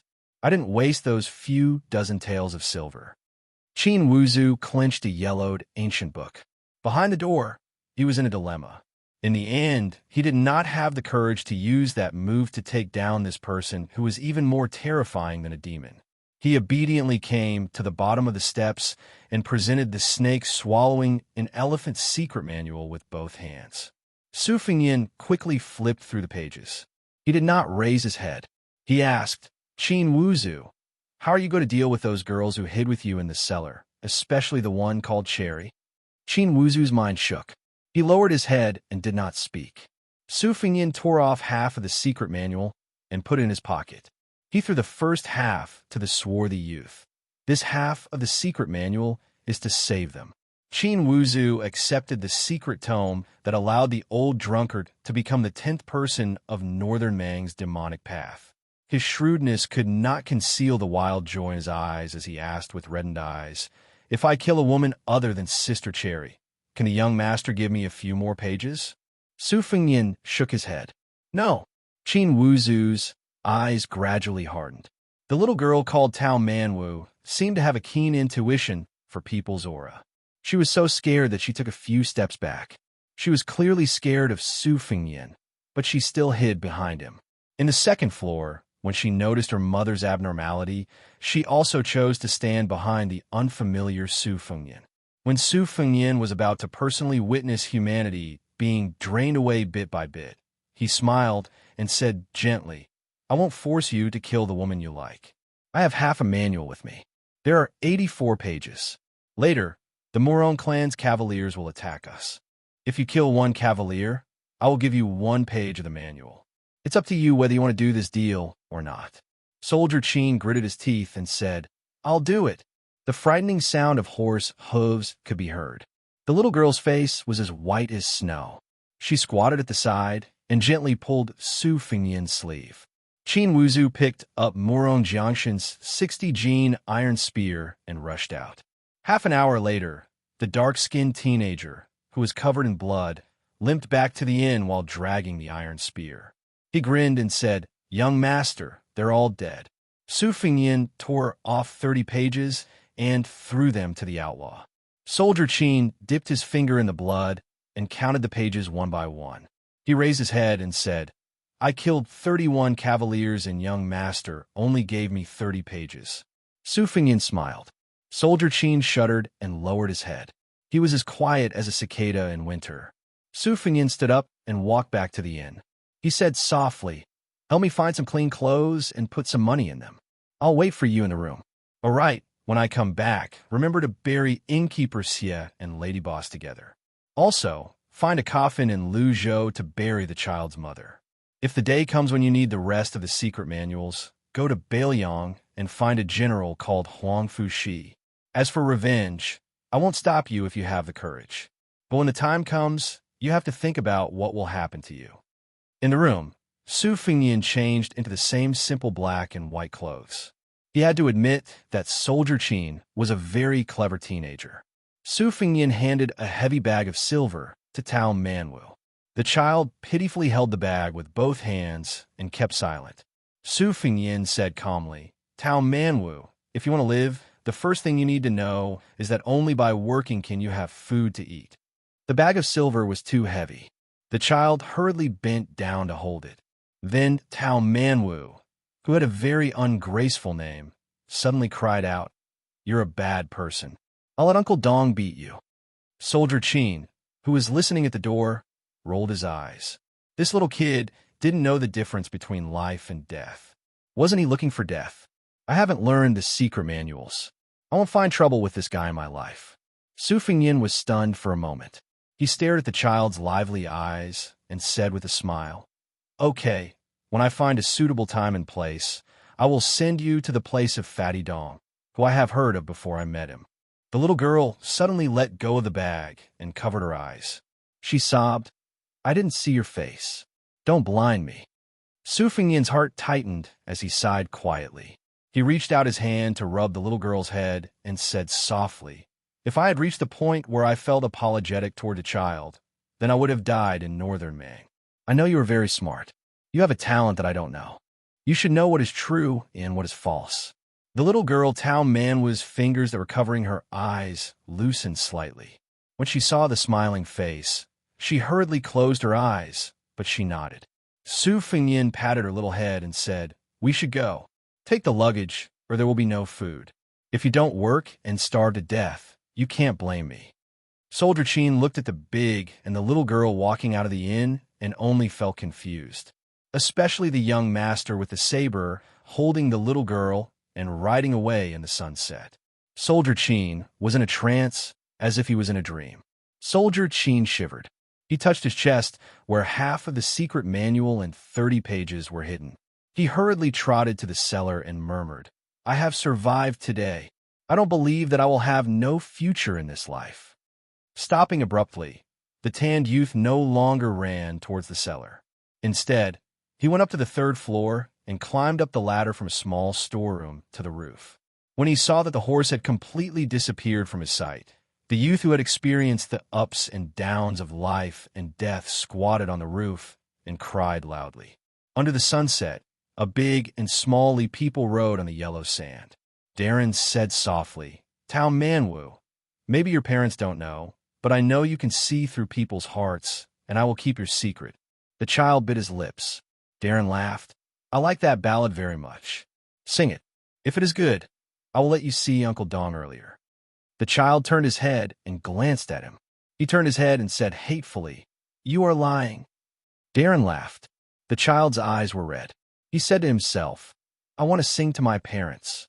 Can they hear me?" Darren said softly, "I don't know. But if you don't sing, they definitely can't hear you." The child's voice was still ethereal and clear, but because of the crying, it became more and more sad. The green grass grows next year, the geese go and come back. The spring breeze blows this year. Will the young master return? The green grass on the Bluestone Road. The man in blue on the Bluestone Bridge, humming the tune of Jean Ling, whose daughter bows her head and smiles. The yellow leaves fall this year, year after year. The autumn wind rises next year. Will the wife be there? The yellow flowers flow in a yellow river. The yellow flowers in the yellow river city, fluttering yellow butterflies. Whose son's saber is in a sheath. Chapter 434. It wasn't easy for Su Fengyin to finally have a kind heart in the eyes of the world. Not long after, Su Fengyin wished he could slap himself twice. It was really not right for a man to bring child along. Even when she was hungry, she didn't say anything. She just blinked her eyes and looked at Su Fengyin pitifully. Even when her butt hurt from sitting on the horse, she didn't cry or make a fuss. She still turned her head to look at Su Fengyin with tears in her eyes. If they were to lead the horse together, according to the rules, she would have to carry a heavy purse with no place to spend 1 tael of silver. Her small hands were red and swollen. When she slipped and fell on the ground, she just silently picked it up. She couldn't lift it, so she just carried it on her young shoulders. When she fell, she didn't cry out in pain. She just stood up and continued to carry it. How long would they take? If Su Fengyin was alone, he could only deal with the horse in the wilderness at night. However, now that he had Tao Manwu, Su Fengyin had to take out 2 sets of clothes. One set was for her to cushion her, and the other to cover her. Most importantly, this child didn't sleep well and always kicked around. If it wasn't for Su Fengyin feeding the flying sword every 2 hours, this girl might have been half frozen to death after one night. A few days later, Su Fengyin couldn't stand this stubborn little girl anymore. He had to let her sleep in his arms at night. He didn't even have to deal with the great demon King Xieling. Therefore, when His Royal Highness finally saw Flying Fox City in the heart of Dragonways Prefecture and saw the Hanging Sword Pavilion on top of the city wall, he felt relieved. It should be known that when His Royal Highness was young, he loved to pick up his younger brother's feet and throw him around in the snow. Otherwise, he would play with his elder sister. Huang Manor obviously liked it more. Every time he was pulled out of the snow by his elder brother, he would always have a bright smile on his face. The 3 siblings never got tired of it. Only his second sister, Su Weisheng, stood alone in the distance and looked on coldly. She was precocious, so she probably disdained to play such childish games. However, she would occasionally have a snowball fight, provided that she fought with Su Fengyin against Su Longxiang and Su Jihu. Su Jihu's body was relatively weak, so Huang Manor was instructed by his elder brother not to use too much strength. Therefore, he would always return in defeat. At this time, Su Weisheng was satisfied. She raised her sharp chin and clapped her hands. She had a cold expression, but the corners of her mouth curled up and said that she was going to read military books. After she left, Su Fengyin and Su Jihu would look at each other and smile without saying anything.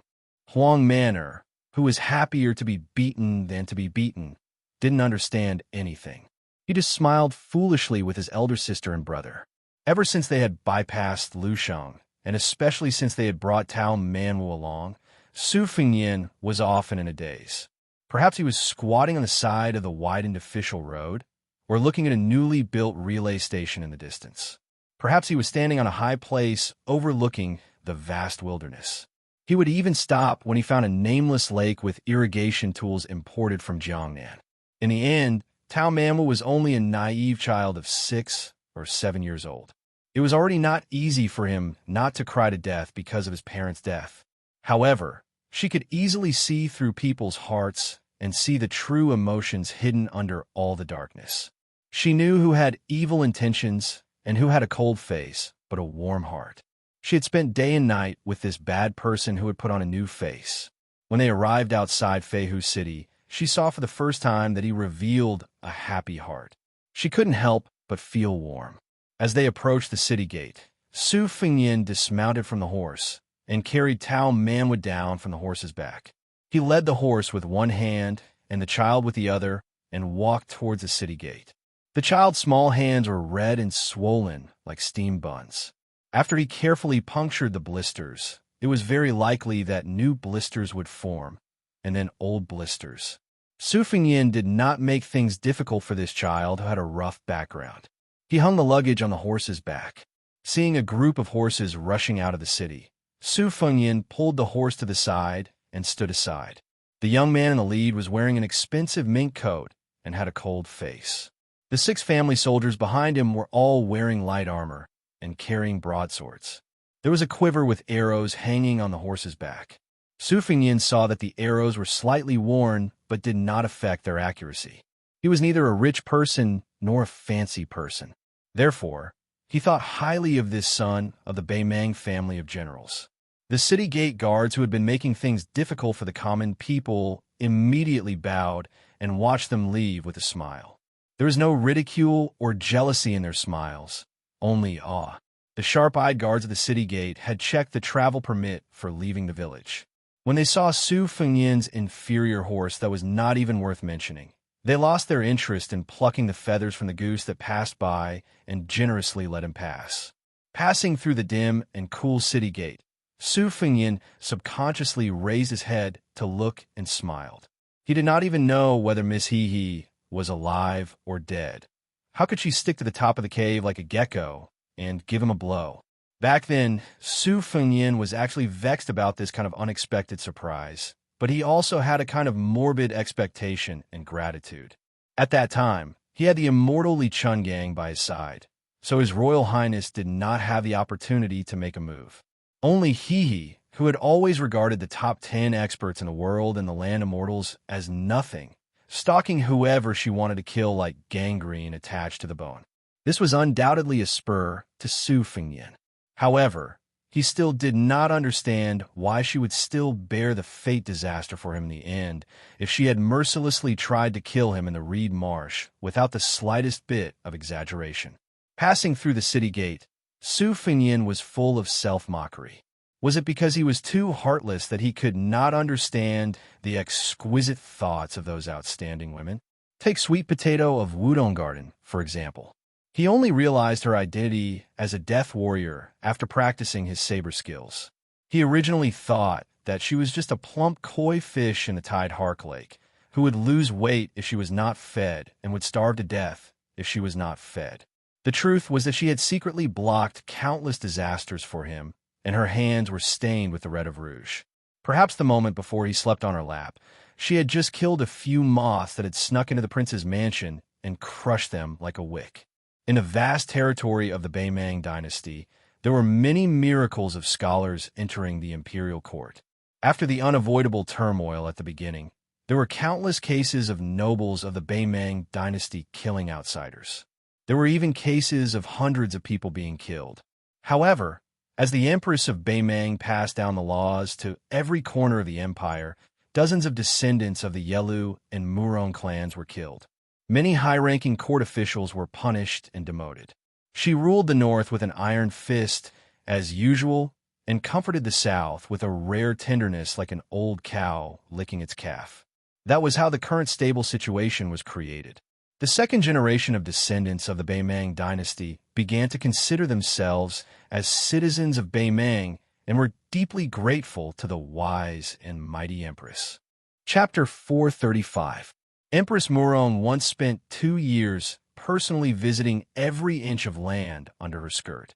Everywhere she went, especially in those majestic cities and huge towns, there were countless people kneeling in front of her. After the late Emperor Liang unified the spring and autumn period and the new emperor ascended the throne, did he ever go to the old 8 kingdoms? Did he ever come to Beiliang? Su Fengnian put away his luggage in the room. All the important things were on him, so he didn't care if they were stolen or not. On the other hand, the little girl stayed next to the bag full of silver fragments and refused to eat.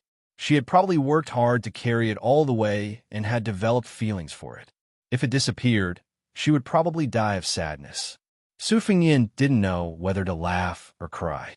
He said, "Idiot, if it was stolen, wouldn't it be easier for you? Let's go eat. Your little stomach has been growling for a long time. It's not a ballad, so I don't want to hear it." The little girl Tao Manwu had a serious expression on her face that said, "If it's stolen, I won't be responsible." Su Fengnian laughed and joked, "Don't worry, if it's really stolen, it's not your fault. However, I will use banknotes to exchange for silver fragments of the same weight for you to continue carrying." The little girl, who had always done things methodically, wanted to cry after she confirmed that this person, who wasn't too bad, wasn't joking. If Su Fengnian's heart softened just because of this, he would be underestimating His Royal Highness's coldness and heartlessness. He said 2 words, "Eat." Tao Man will follow behind him and threatened timidly, "I won't sing ballads for you anymore." Su Fengnian didn't even turn his head. He said, "Okay, I was going to be merciful and give you a bowl of rice, but now I'll deduct half a bowl, and you're not allowed to eat vegetables." Tao Manwu immediately said, "Then I won't sing for you tomorrow." Su Fengnian's mouth held a warm smile, and his eyes were gentle, but he didn't say anything. The little girl suddenly became excited, because even though she couldn't see his face, she knew that he was smiling. After sitting down, Su Fengnian ordered 2 bowls of rice with 1 meat dish and 3 vegetables. The little girl, Tao Manwu, had a very good upbringing. She didn't talk when eating or sleeping. At a young age, she had the demeanor of a virtuous lady. However, it was a pity that she wasn't a beauty. When she grew up, she would probably only have an average appearance. It was probably because she looked more like her father, Tao Xianxia, and didn't inherit her mother's face shape. Even if a woman was graceful and virtuous, being praised for being beautiful on the inside, it was still a kind of helplessness and regret that she didn't have the beauty that would captivate the birds and beasts. The only meat dish on the table was a fish snakehead. The cooking method was simple. After washing off the mud, cut open the fish's belly, put half a tail of pepper and 3 or 4 cloves of garlic into the fish's belly, and cook it with soybeans. Just before it was cooked, a few finger-sized radishes were added, and chopped green onions were sprinkled on top. Then, it was served on the table. There was a soup among the vegetarian dishes, a medicinal soup made from 5 types of tree branches. Su Fengnian could only recognize 4 types: mulberry tree branch, huai branch, willow branch, and peach branch. This table of dishes that nourished the stomach only cost 41, which could be considered a bargain. It should be known that 1,000 won was only 1 tael of silver. This made Su Fengnian, who had seen the prices of all the dishes on the row of bamboo sticks on the counter, fall into deep thought. The Confucian nobles of each dynasty and each generation had been earnestly persuading the emperor to listen to these words. However, how many of them were willing to lower themselves to haggle over a meal and a dish? It was likely that the emperor would not be willing to listen to them. Discussing this with the important ministers was like a vegetable vendor discussing with an old farmer. If this were to spread out from the imperial study in the throne room, wouldn't they be laughed at to death by the scholars of the world?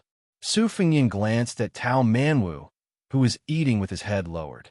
She originally wanted to pick up a piece of the fragrant fish with her chopsticks, but after seeing the gaze of the bad guy in front of her, she silently retracted her chopsticks. Su Fengyin picked up a piece of white and tender fish for her and calmly said, "In the future, use your chopsticks yourself." He did not forget to remind her, "Be careful of the fish bones. If you get pricked, I'm not willing to spend money to buy vinegar." The little girl raised her head and smiled. Su Fengyin smiled and said, "Peach, can't you have a little backbone? You were bought over by a piece of fish with a chopstick." In public, he had agreed to call her by her new nickname, Peach. At first, the little girl resisted by remaining silent.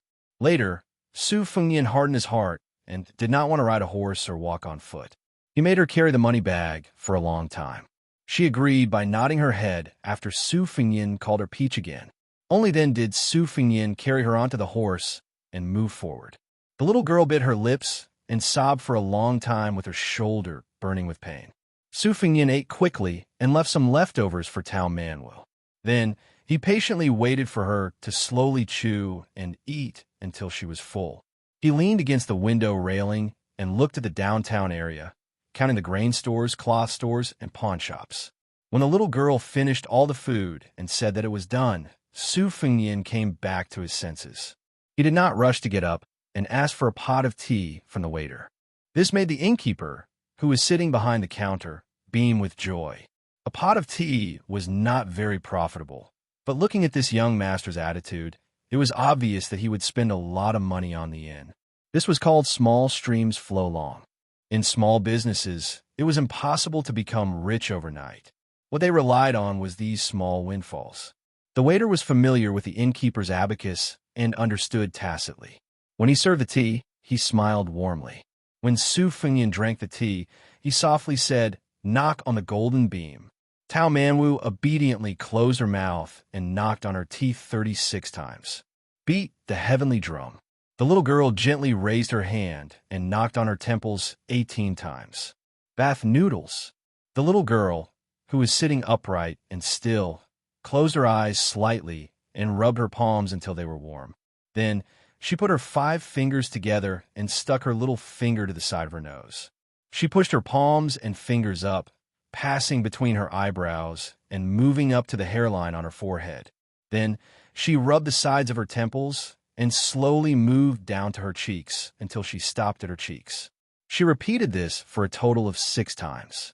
Su Fengyin drank up a cup of tea. Tao Manwu also completed 3 tasks in a well-behaved manner. Su Fengyin was very adept at multitasking. Otherwise, he would never have dared to play with 2 knives in front of White Fox. After the little girl finished this set of Taoist exercises, she continued to look at the bustling city and ponder. In the Baiyang Palace, no matter how much bloody news came from the hidden life and death in Beimang, they could only see the cold numbers and words. How many cavalries did Beimang have, the distribution of the cities, and the status of the war horses? As for the most trivial details, Li Yishan, the Baiyang scholar, said that it was best for His Royal Highness to personally go to these things. This chief strategist of Baiyang, who had imprisoned him for 20 years, did not have a son. Although he did not say it, he did indeed treat His Royal Highness as his own flesh and blood.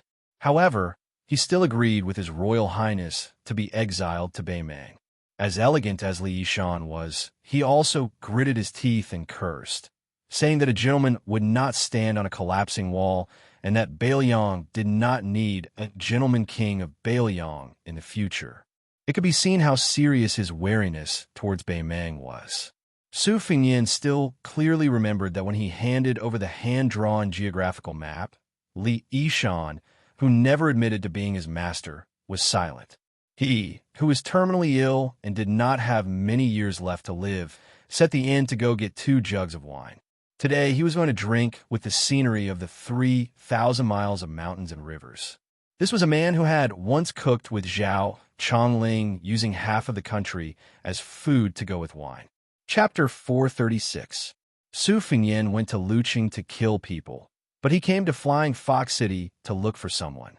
This was because Su Xiao wanted His Royal Highness to pass a message to that person. However, Flying Fox City might not be big, but it was definitely not small either. Su Fengyin was unfamiliar with the place and the people, so it was extremely difficult for him to find a needle in a haystack. The business of the restaurant was cold and cheerless. Su Fingyin caught a glimpse of the inn's waiter, who was probably tired of watching beautiful women coming and going outside the window, so he sat down at the next table and dozed off. He tilted his head and covered his face with a wet towel to cool down the heat. Su Fingyin was wondering if he should ask for another pot of tea so that he could ask questions.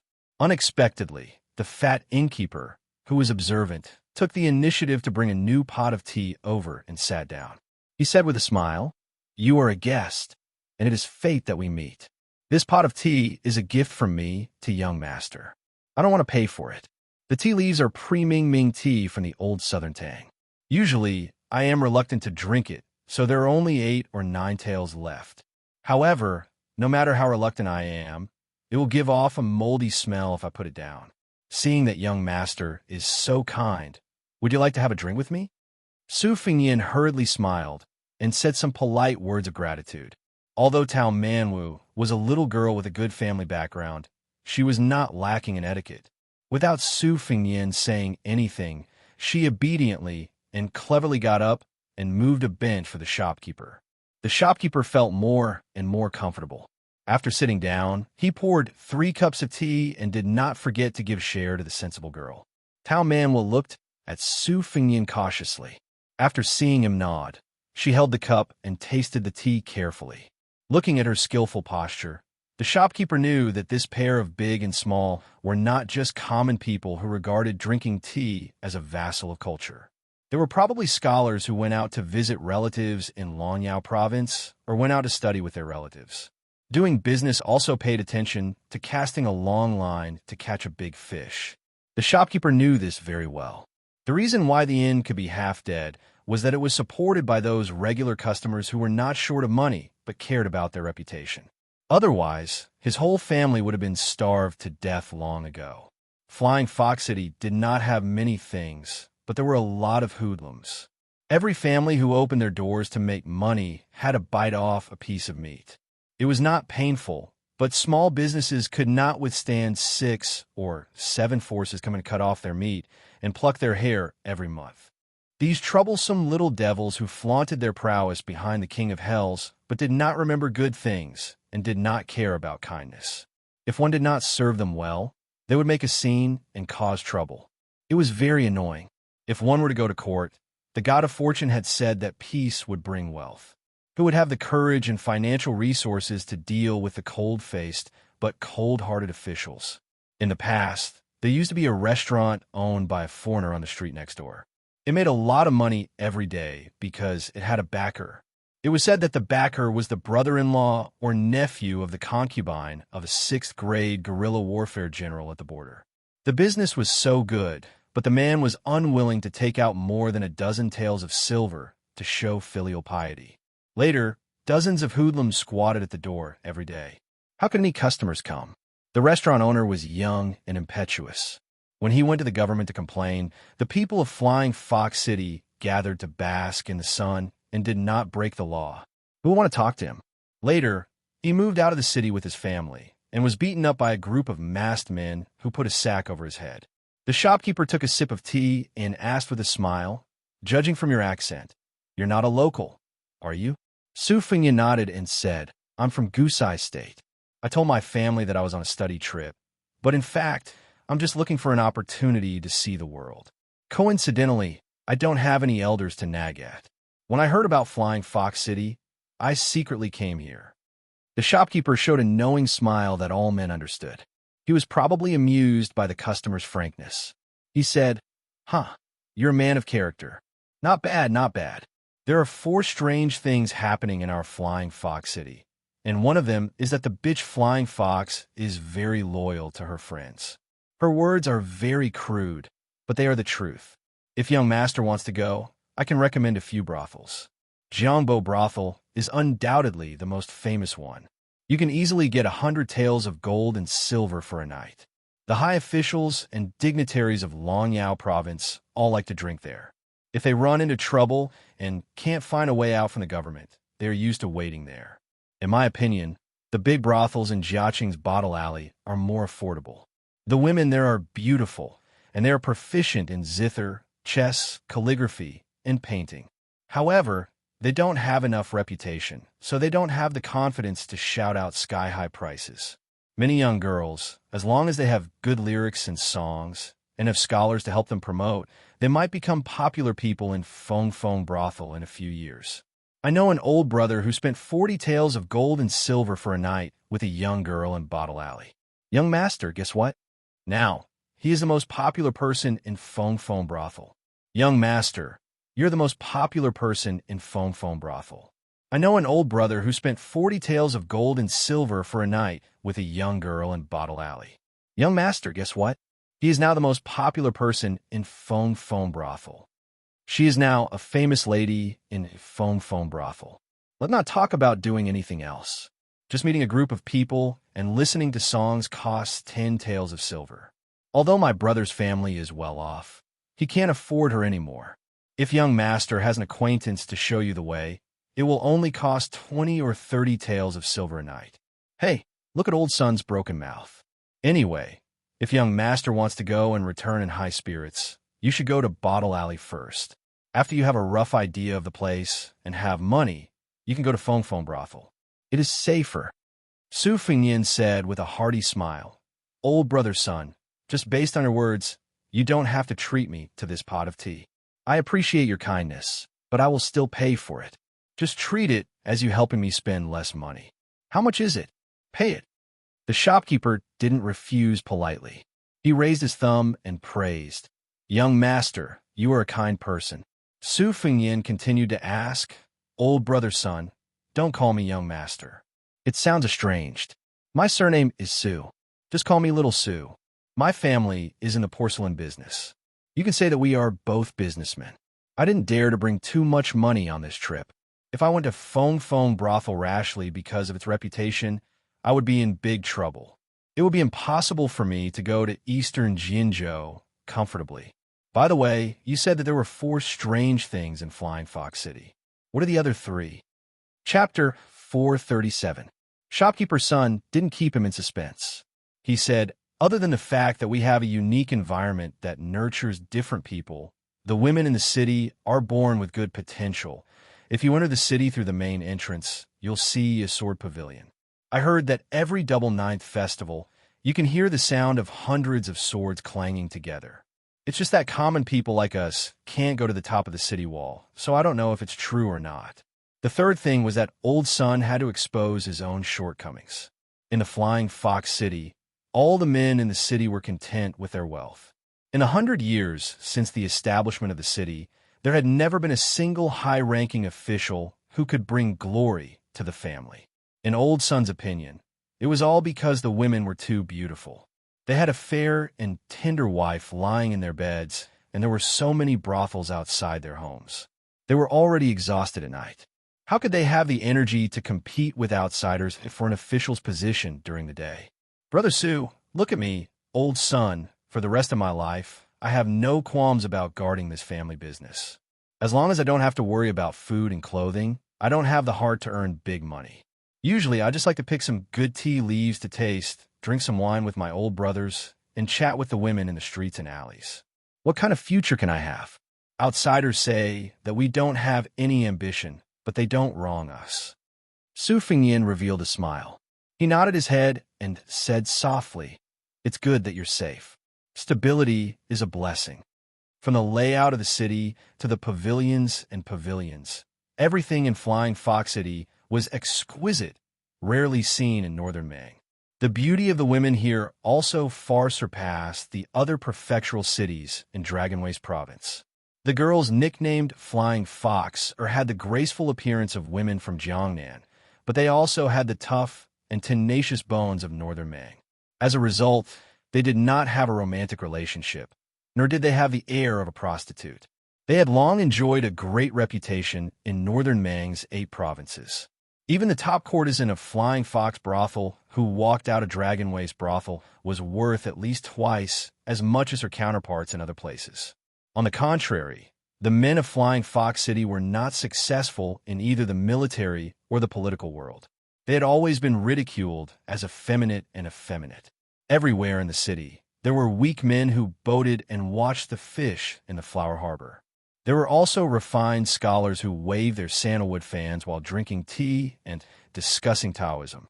Until now, there was no one in Flying Fox City who had become a frontier official above the third rank, let alone a splendid courtier who could go to the imperial tent and discuss matters with the empress. It was hard to imagine that it was this feminine city, without any heroic spirit, that had a pavilion where nearly 100 top swordsmen of the spring and autumn period retired as hanging swords. Among them, there was the descendant of the sword emperor of Shishu who hung a sword on behalf of his ancestor. There was also the famous sword torch dragon, which had once fought with Li Chuangong's wooden horse.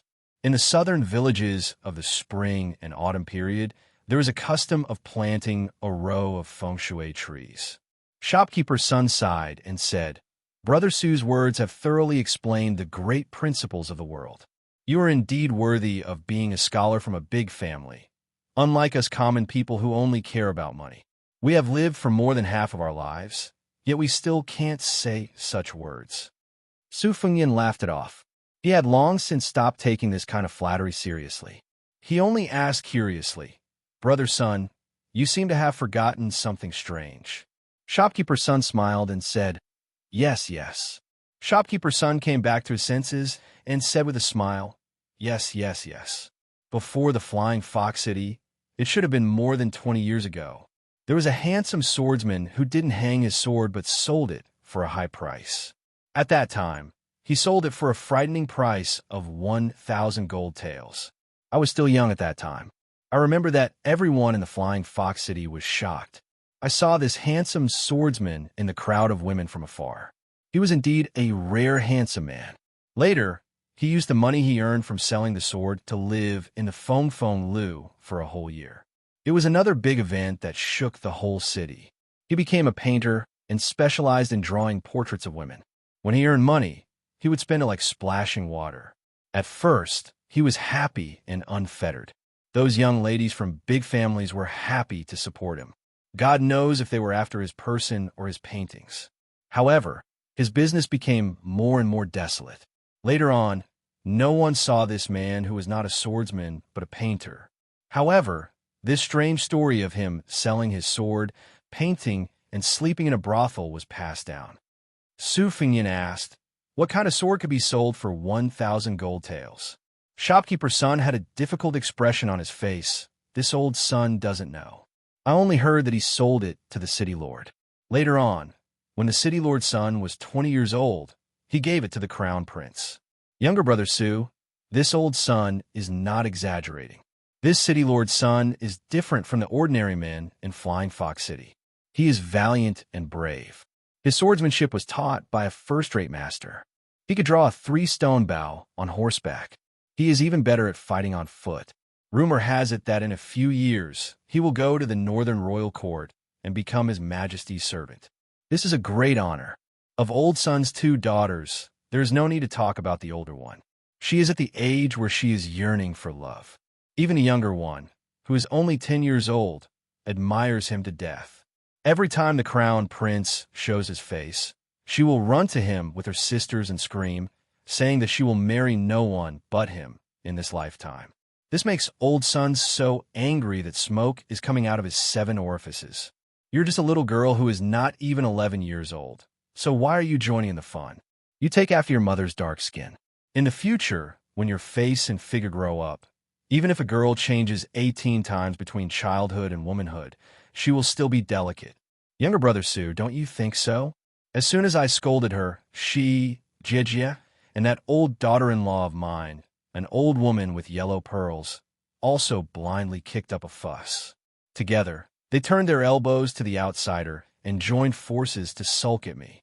The 3 of them ignored me for several days. This old man sighed from the bottom of his heart. How sad and miserable it was. Su Fengyan didn't agree. Instead, he looked straight ahead and drank his tea. Smiling, he said to shopkeeper's son, "Older brother's son, I think that niece is not conspicuous right now, but in the future, she will be beautiful and elegant. Moreover, that crown prince looks like a shrewd and not shallow man. The affairs of the world are hard to predict. Who knows if my niece, who I have never met before, will have a good marriage made in heaven." Shopkeeper's son was puzzled, but when he saw younger brother Su's cryptic look, he immediately came to his senses. Nodding his head, he said, that's right. Old son's daughter, don't look at how I always say bad things about her. In fact, as her father, I feel very distressed for her. In the future, I don't dare say that I want that crown prince as my son-in-law, but at the very least, he must not lose to a man with an indomitable spirit like him. Only then can he enter my house. Otherwise, I will chase him out with a broom. How can I let him go? Behind Shopkeeper's son stood a little girl who was about 10 years old. Originally, she was already fuming with anger, but after hearing the last sentence, her dark and gloomy face turned bright and radiant. Sweetly calling out to her father, she sat on Shopkeeper's son's lap. With a smile on her face, she said, "Father, tonight I will let Mother make your favorite dongling meat." Having narrowly escaped death, Shopkeeper's son wiped the cold sweat off his forehead. With one hand, he patted his little daughter's head and said, "Good girl." Then, he quietly gave Su Fengnian a thumbs up. He was so grateful that he felt that he shouldn't take the money for this pot of tea anymore. Su Fengnian softly smiled and said, "You are my niece, right? You really look like water vapor. When you grow up, you will certainly be a great beauty that can overshadow the moon and shame the flowers." The little girl gave a heavy sound and then happily said, "Unfortunately, you are too old, and your looks are not as good as Crown Prince Tantai's. I don't like you."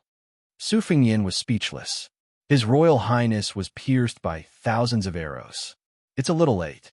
There is one more chapter before midnight. Chapter 438. His Royal Highness naturally had no affinity with being handsome. His pair of red phoenix eyes, which added a feminine touch to his appearance, allowed him to walk in Flying Fox City. Even if he wore a saber, he would still be able to match the temperament of the city. However, this was the first time in his life that he had been called old by a little girl, and he still didn't know whether to laugh or cry. Shopkeeper's son laughed heartily as he tried to smooth things over. He said twice, "Don't take offense, little brother." The little girl was probably most afraid of being treated like a child, so he gently added another jab, saying that he wasn't good-looking. A warm, sunny afternoon passed by in the time it took to drink a few cups of tea. Fatty's son was a talkative person, born and raised in Flying Fox City, so he was very familiar with the local customs and customs of his hometown. He was also not a frog at the bottom of a well who cherished his own things to the point of deformity. He was happy to ridicule others and laugh at himself. Regarding the anecdotes of famous people in the city, as well as the embarrassing things that happened behind closed doors, he told them everything while eating a plate of salted peanuts. His Royal Highness's poisonous tongue was famous in Baelyang. He had made fun of almost all of the important border officials who went to the prince's mansion to wag their tails and beg for pity. However, those old foxes who held power in their hands all pretended to be stupid and didn't care about it, nor did they dare to get angry. Some of the less courageous ones didn't find it shameful and instead took it as an honor. When they returned home, they would tell their friends about it. Over time, it was as if anyone who hadn't been hurt by His Royal Highness's ridicule wasn't a trusted aide of the King of Baelyang, so they started to look down on him. This made many of the outstanding officials of the younger generation, who hadn't made any military achievements during the spring and autumn period, privately criticize him and feel ashamed to be associated with him. In this regard, the young crown prince, who had only talked about it for fun, could only smile bitterly. Ever since he returned from his first journey, he had restrained himself a lot. Especially after his best friend Xianxia and his family fled far away from northern Liang, he could no longer hear the crown prince's sarcastic words. This made Li Gongda, the new administrator of northern Liang, feel uncomfortable all over. This afternoon, Su Fengnian sat across the table and chatted with the old man who had no ambition and only wanted to live a simple and prosperous life. Occasionally, he would ask a few questions, agree with a few words, and say a few words of praise. They chatted happily. Manager Sun's youngest daughter, Sun Xiaochun, was not willing to listen to the two old men's chatter, so she went to play with Tao Manwu, who was younger than her. She was addicted to taking care of her younger sister like an elder sister. She took out a lot of vegetables and fruits to eat on her own initiative, and even took some small objects from her room for Tao Manwu to play with. As dusk approached and it was dinner time, the business of the restaurant gradually improved. Shopkeeper's son and a few of the waiters went to work. The old man was kind-hearted and said that if they went to Bottle Alley, he would ask one of the waiters to lead the way. Su Fingyan did not refuse the old man's kindness. As for the reason why Su Fingyan, who had been immersed in the pleasures of Bailiang for many years, did not say anything about it. Since old son praised Bottle Alley so much, he thought that this alley must be good. However, if he asked one of the waiters to lead the way, he would have to pay more attention. The brothels in Flying Fox City were famous. There were 78 of them, and there were at least 1,000 girls who wanted to solicit customers. In the brothels of lower quality, the procuress could bring the girls to the street shamelessly to solicit customers. However, brothels like Bottle Alley were not allowed as it was too demeaning. It was a taboo that upper-class brothels had to be wary of. Therefore, there were marriages between the brothels in the city and the inns and restaurants in the city. The brothels with bulging money could be divided into a few taels of silver after the deed was done. Su Fingyan had wandered in the pleasures of life for many years, and His Royal Highness did not have to worry about money. It was impossible for him to spend the whole night fighting with girls who were worth hundreds of taels of silver. He drank tea and chatted with the courtesans or their personal maids. Therefore, he knew these secrets that were not hidden. Su Fingyan knew quite a lot about the down-to-earth and murky affairs of the upper-class people. As for the family scandals of the so-called virtuous men, if Su Fingyan told them openly, he could fill a dozen baskets with them. This was not hearsay. His Royal Highness had seen and heard it with his own eyes. As the playboy head of Bailiang, he was not boasting. Su Fingyan's disdain for the sons of the aristocratic families and the scholars of the landowning clans could be considered reasonable. However, he had walked a lot of paths in the past few years, so he was no longer inflexible. When they were ordering dinner, manager's son chatted with him for the entire afternoon. In the end, he did not even accept the money for his tea. Su Fingyan thought about it and ordered a few more expensive meat dishes. At noon, he ordered 1 meat dish and 3 vegetables dish, leaving only the delicious 5-sprout soup. In the afternoon, he specifically asked about the 4 sprouts of mulberry pagoda and willow peach tree. Only then did he know that it was the unknown fox tree. Flying Fox City got its name from this tree.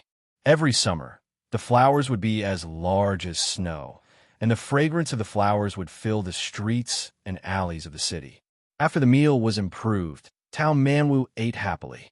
However, the little girl was shy and did not have a nerve to ask for another bowl of rice. It was probably because manager's son had talked to a young waiter. After all, it was human nature to think about sex when one was full and warm. When he saw that Su Fingyan's table was almost done eating, he ran over to greet him. From the looks of it, he was going to take him to Bottle Alley. Moreover, the waiter seemed to be even more excited than a certain person who had spent money to buy sex. Su Fingyan did not want to disappoint him. Using the vulgar words from Wenhua's hometown, a young fellow's buttocks were as hot as pancakes.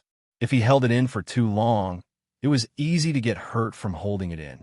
For the waiter, if he could go to a place where every oriole and swallow was as beautiful as a fairy, even if he could only look at the willow branch waists and peach blossom faces from afar, he would not be able to sleep at night. The sturdy waiter called himself Li Lu. He was the 6th child in his family, so Su Fingyan could just call him Lil Lu. When Li Lu saw that Su Fingyan actually wanted to take the little girl next to him to visit a brothel, he felt that it was inconceivable. However, he did not say anything. A horse would not get fat if it did not feed at night. As long as he could bring an unexpected fortune to the inn, the manager would be happy. Not to mention a raise in salary, but a reward of meat dishes would also be a good thing. Furthermore, the fairies there were all extremely beautiful. Even their walk was beautiful. There was no justice in this world. Every time they swayed, their buttocks became even rounder, and their breasts became even more spectacular. It was enough to shake his soul away. Otherwise, how could they be so powerful? They were just like the fox demons that the storyteller had described. Li Lu did not mention this to anyone, afraid that he would be called ignorant. Chapter 439. The Bottle Alley in Jiaqing was located in the northeast corner of Flying Fox City, not too far from the inn. Before they reached the Bottle Alley, they passed by a street full of brothels. Many beautiful girls and pimps were trying to attract customers. Li Lu was basking in Su Fengnian's glory. Although His Royal Highness was handsome, Xu Xiu's personal taste dictated that other than the image of a boorish man, the rest of his face was that of a delicate scholar.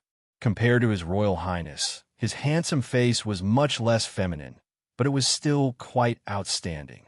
Moreover, Su Fengnian was tall and slender, dressed in a white and black robe, clean and fresh. On top of that, he had a leisurely aura that Li Lu would never be able to cultivate in his entire life. How could he let the brothels, whose motto had always been to kill the wrong person, let him go so easily? They didn't dare to pull this young master's sleeve, but the poor boy Li Lu, who didn't have much of a bearing, was in a miserable state. Well, it couldn't be said that he was miserable. Li Lu's face was flushed red as he was pushed and shoved by the middle-aged brothel keeper and the young girls. It was inevitable that his arms would rub against that heavy and soft bulge, and he enjoyed it. In his heart, he wished that young Master Su would walk a little slower. Of course, the Bottle Alley would not be open here to compete with the common girls. There is a row of secluded houses and courtyards by the Jiaqing Lake, which made the Bottle Alley seem even more unsullied. The three of them finally walked past the thick and powdery flowers. While young Master Su was walking on the bluestone path by the lake, Li Lu secretly raised his arm and sniffed. It was so fragrant. His mind was filled with the smiling faces and voices of the girls. Li Lu knew that they were not from a decent family, but he could not help but think about it again and again. He thought that if his future wife could be as beautiful as them, his life would be worth it. Li Lu noticed that the little girl held by young Master Su had turned her head to look at him. Li Lu, who was too ashamed to show his face, could only smile awkwardly. The little girl made a playful gesture of wiping her cheeks. She was as white as snow in spring, extremely cute. Li Lu felt inferior and reserved in front of young Master Su, but he could not lose his momentum in front of the little girl. Li Lu opened his mouth and nose with his fingers and returned a pig's head emoji. Su Fengnian turned his head slightly and saw the big and small war. He smiled knowingly and did not disturb them. On the way here, Li Lu told him that the private residences by the Jiaqing Lake were all private residences other than those of the officials in Flying Fox City. The young man could not say the simple and comprehensive idiom of hiding a mistress in a golden house, but that was the general meaning. Su Fengnian was not surprised. There are similar residences in several provincial cities in Beiliang, where they kept their concubines and mistresses. From time to time, they would go for a walk and use gold and silver jewelry to feed these canaries with tricky appetites. The neighbors were all rich colleagues, so they would visit the residences to compare the beauty of the new concubines and chat about everything. The fact that the Bottle Alley could be built here in the midst of chaos showed that it had a powerful background. Su Fengnian had 600 or 700 taels of silver notes on him, but he had to lock up the golden chamber for the sake of the Yellow Court. Of course, he was not here to seek pleasure. He was curious about the famous sword that could be sold for 1,000 taels of gold. To be honest, the king of Jing and in Miss He had bought his life for 1,000 taels of gold. That night, when Su Xiao talked about this person, he showed a rare look of guilt. The words he wanted to say were also quite heavy. Su Fengnian knew about this person. He used to be a general who stood shoulder to shoulder with Chun Jibao in the Beiliang army. During the spring and autumn period, he had made outstanding military achievements. Similar to his aunt Zhao Yuzhu, who covered her face with armor, he wore a green jade mask and never showed his true face to others. Apart from his strange ways of leading troops, this man, whom His Royal Highness had to address as uncle, was also a peerless swordsman. In the Beiliang army, where there were many talents, he was second only to the princess consort whom the 30 steel cavalrymen admired. This old man even casually mentioned that this young man's swordsmanship was blunt, but not blunt. He was the most talented person that this old man, Li, had ever seen in his life. He was like a rich young master who had so much money that he did not know how to spend it, so he could only squander it casually. It was a pity that the will of the sword was too emotionless, so the way of the sword was not obvious. In Su Fengnian's opinion, only a swordsman who could be evaluated by the sword god Li Chungang in such a way was qualified to call himself a romantic. Since the Hanging Sword Pavilion was not open to outsiders, he had to start by selling swords for 1,000 taels of gold. Since this person had changed from a handsome swordsman to a romantic who painted and slept in brothels, going to the brothel to ask someone was a shortcut. Originally, the bottle alley was not as good as the Fengbo restaurant. However, it was not a good thing for an outsider with a child to go to the Fengbo restaurant to get drunk as soon as they entered the Flying Fox City. Being taken to the bottle alley by the inn and then going to the Fengbo restaurant could be said to be pushing the boat with the current. It was hard to say that there were no flaws, but at least it was not too eye-catching. He had no choice but to take Tao Manuel with him. He was worried about leaving her alone in the inn. It did not matter if he lost a bag of silver, but if he left her alone, it would only lead to endless trouble. His Royal Highness was cold-blooded and did not trust anyone. In this life, Su Fengnian had 3 bad friends in Beiliang who grew up together. They got into trouble together and took the blame together. He thought that their friendship would last forever, but now, other than Li Hanlin, he could not even be friends with the other 2, let alone brothers. Fortunately, he met a guy who carried a wooden sword in his 3 years of traveling. Otherwise, it would be too shabby. As for Wenhua, every time he thought of him, he did not know whether to laugh or cry. This guy really had a lot of problems. Xianxia, who always gave him goosebumps, was even more annoying than the white fox-face idiot Su. In the past, when he stole sweet potatoes, roasted them, and ate until he was full, Wenhua would say, "Xianxia, do you want me to sing you a song?" At that time, Su Fengnian, who was bored to death, naturally did not have any objections. Then this guy would squat down, stick up his butt, and release a series of farts with a smirk on his face. Old Huang, who had the foresight, was far away. When he smiled foolishly, he revealed his missing front teeth. After this bastard was kicked by Su Fengnian, he still did not repent and said, "Loud farts don't stink."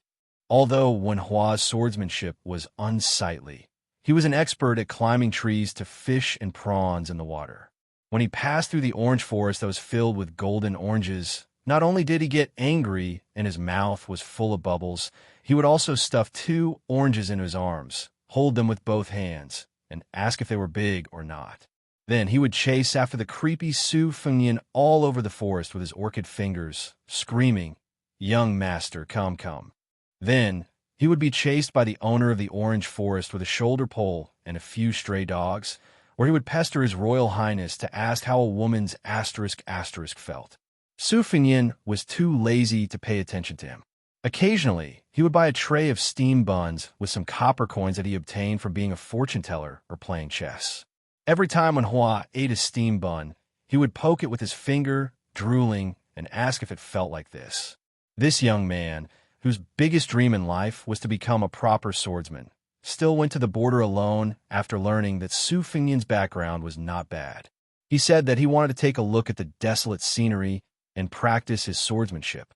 This made Su Fengnian feel lucky, but also regretful. Su Fengnian exhaled softly and collected his emotions.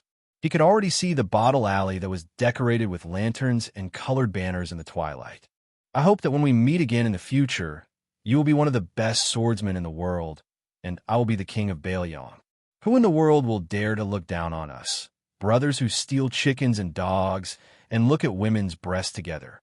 So Wenhua, don't die. Neither of us should die in a foreign land." Chapter 440. There were 4 brothels by the lake in Jiaqing's bottle alley, and a number of them could be counted with one hand. However, no matter how one looked at it, they seemed to be incompatible with each other. Nevertheless, they had already reached the realm where experts could kill without leaving a trace. Unlike the previous brothels on the street, where one hung a colorful flag that said Feihu City's #1 pretty woman, and I hung a banner that said 2 peaks subduing the heroes of the world. From time to time, They would glare at the brothels when they were competing for business, and they would even use their hands and feet. When women fought, they would close their eyes and scratch randomly. On the other hand, a group of pimps would be much more methodical. They would sneak a few kicks to the nether regions, like a black tiger digging out the heart or a monkey plucking the peach. Many ruffians who did not have the money to visit the brothels would squat there every now and then to watch the show, which could be considered as learning from the experience. Moreover, when the women made a scene and fought, they would wear revealing clothes and accidentally shake half of their plump white breasts. Wouldn't it be like the scene of spring? It was a feast for the idlers' eyes, and they would cry out in joy.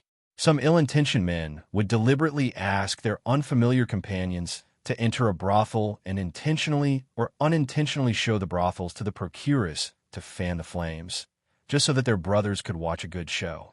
This kind of dangerous work required eloquence and acting skills. Otherwise, if they were exposed, they would inevitably be beaten violently. Although the women's fists and feet were weak, they could still kill someone if they stepped on the crotch.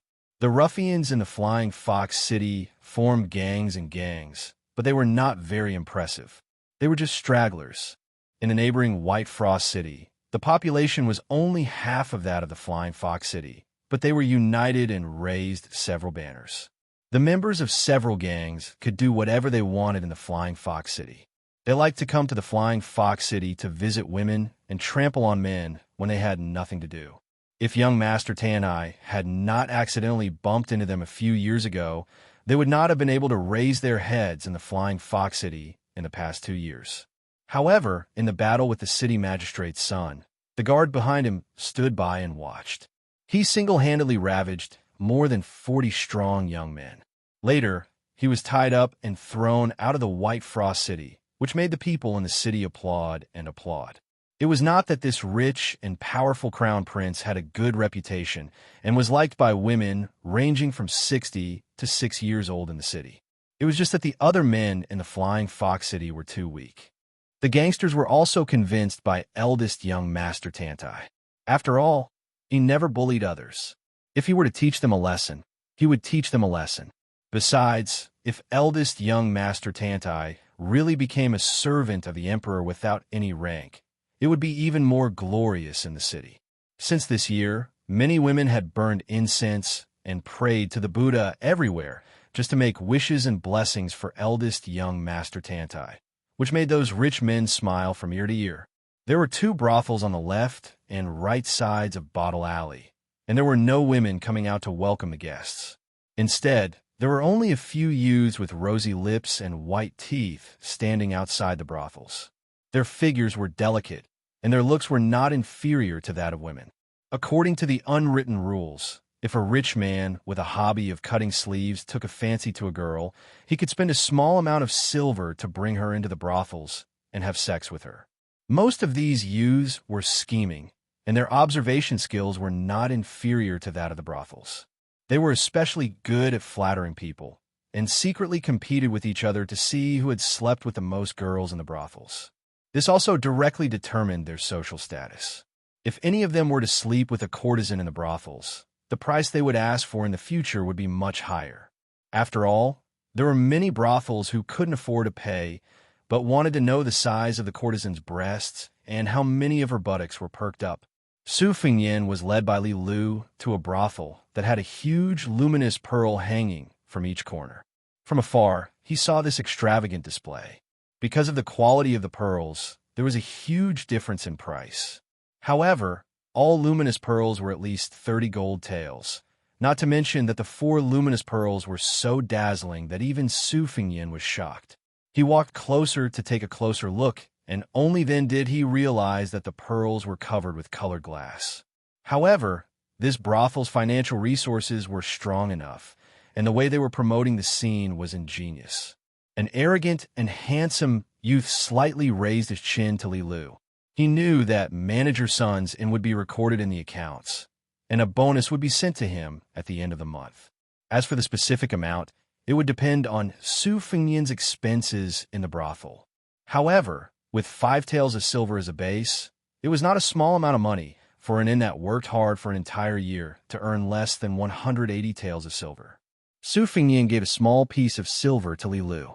The latter hesitated for a moment, and with great difficulty suppressed his greed.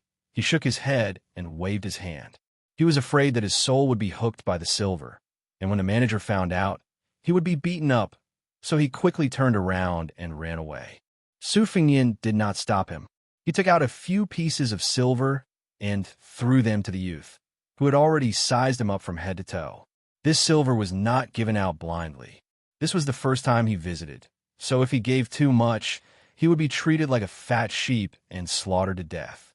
If he gave too little, he would be treated like a spring onion. For someone like Su Fengnian, who gave 4 or 5 taels of silver, it was just right.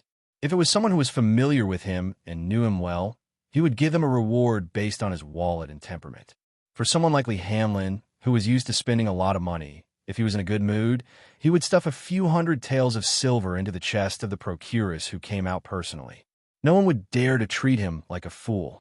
If he was in a bad mood, he would be merciful even if he did not slap the procuress's face.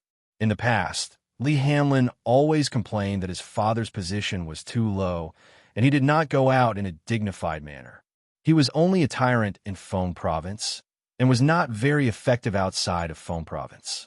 But now, Li Gonda finally became the second highest official in Bailiang, a powerful minister at the border.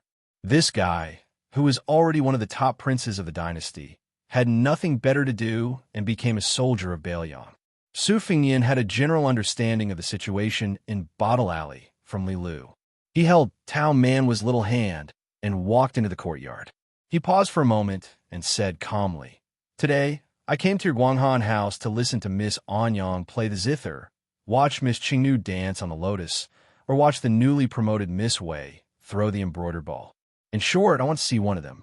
If I can't do it, I won't spend money here. I believe that among the 4 houses in Bottle Alley, there will be one that I am willing to pay. I don't mind walking a few more steps." His words made the young cashier, who had been a little negligent, immediately withdraw his contempt. It should be known that some country bumpkins who pretended to be rich, dressed in brocade clothes and marten fur with arrogant retinues beside them, had not entered the building and said that they would smash the place if they did not see the top girls tonight. Or they kept saying that they had all the money and all the beautiful girls. Bottle Alley was not afraid of this kind of people, especially in Guanghan House, which was unique in Jiaqing Lake. If they dared to smash the place, they would kick them out. It was not without reason that the young cashier looked down on the young man with a saber beside him. He was well aware of the standard of the inn where Li Lu stayed. Under normal circumstances, the guests who were brought here were not very rich. However, since they could say such words, they must be experienced characters.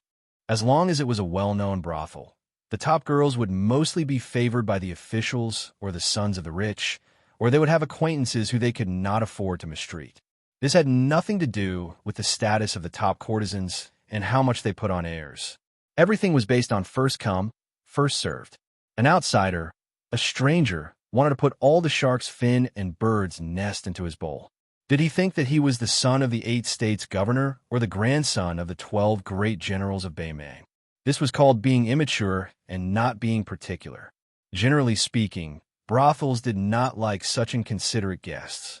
If it was the Fengbo brothel, which was well known throughout Baimang, they would always chase away such impulsive guests without saying anything. The Fengbo brothel did not care about making less money, but the Guanghan brothel did not have such confidence. The young man weighed his options and said in an uncertain tone, "To be honest with you, young master, Miss Anyang may not be free tonight. Miss Qingnu and Miss Wei are also not sure. I have to help you ask before I can give you a definite answer. I hope you can understand.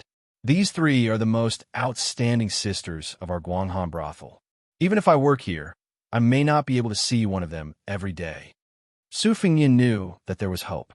He nodded with a smile and said, "The 4 luminous pearls of the Guanghan brothel can be sold for 134 gold ingots. Of course, business is not bad. If I can see any of the ladies, I will be satisfied. Young master, you are reasonable." Chapter 441. The young man pursed his lips and smiled. Intentionally or unintentionally, he moved closer to the young master with the saber. After being gently avoided, the young man felt a bit regretful.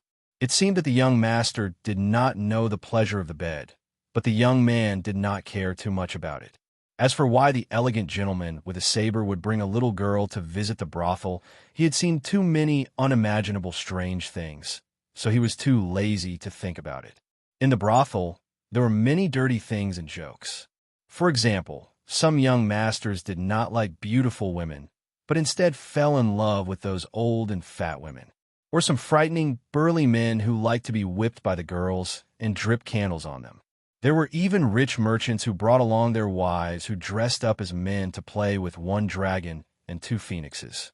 It was a bizarre and variegated life. How could he, a young man who sold his skin at a young age, understand clearly? He was already too busy earning money and building connections, so why would he think about these trivial things? Su Fengyin lowered his head and looked at Tao Manwu.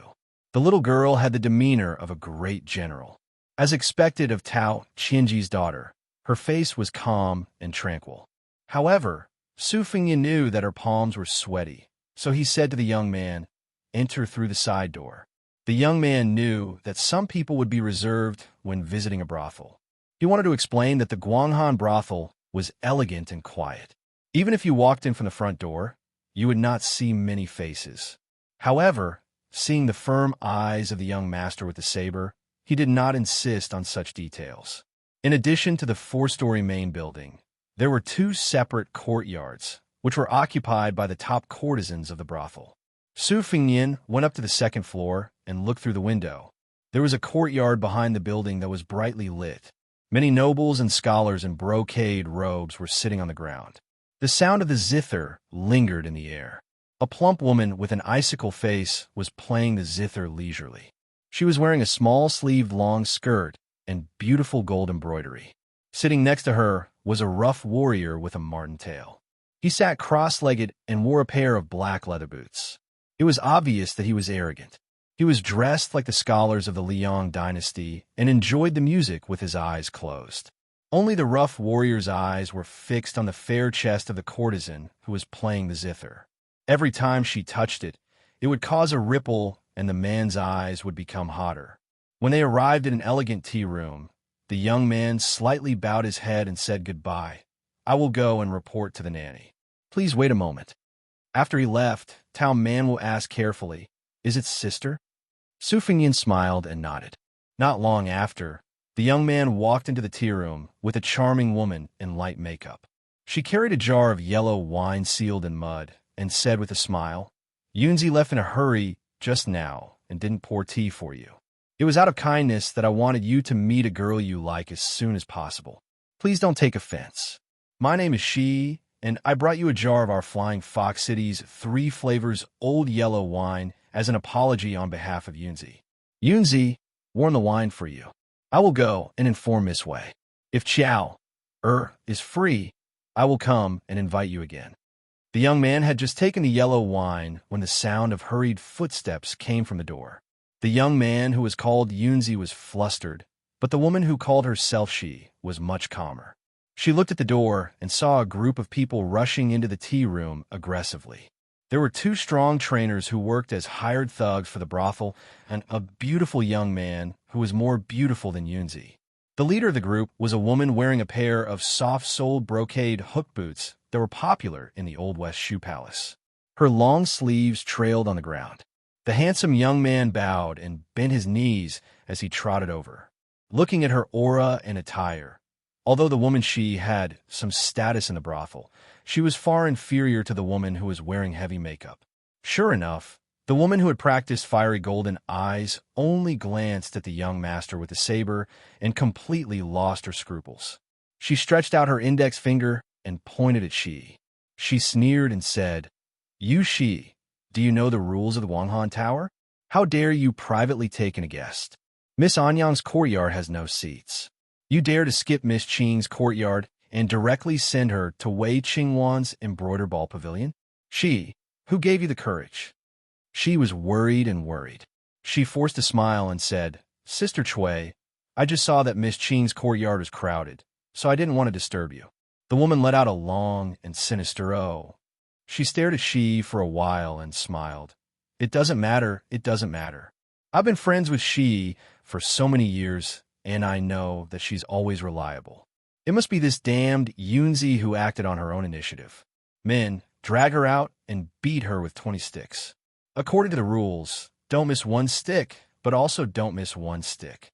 If she is beaten to death, the Guanghan Tower will lose hundreds of taels of silver. I can't afford this sin." The young man's hand trembled, and a jar of yellow wine fell to the ground. It was about to hit the foot of the young master with the saber. Su Fengyin stretched out his arm and caught it. He put it on the table and didn't say anything.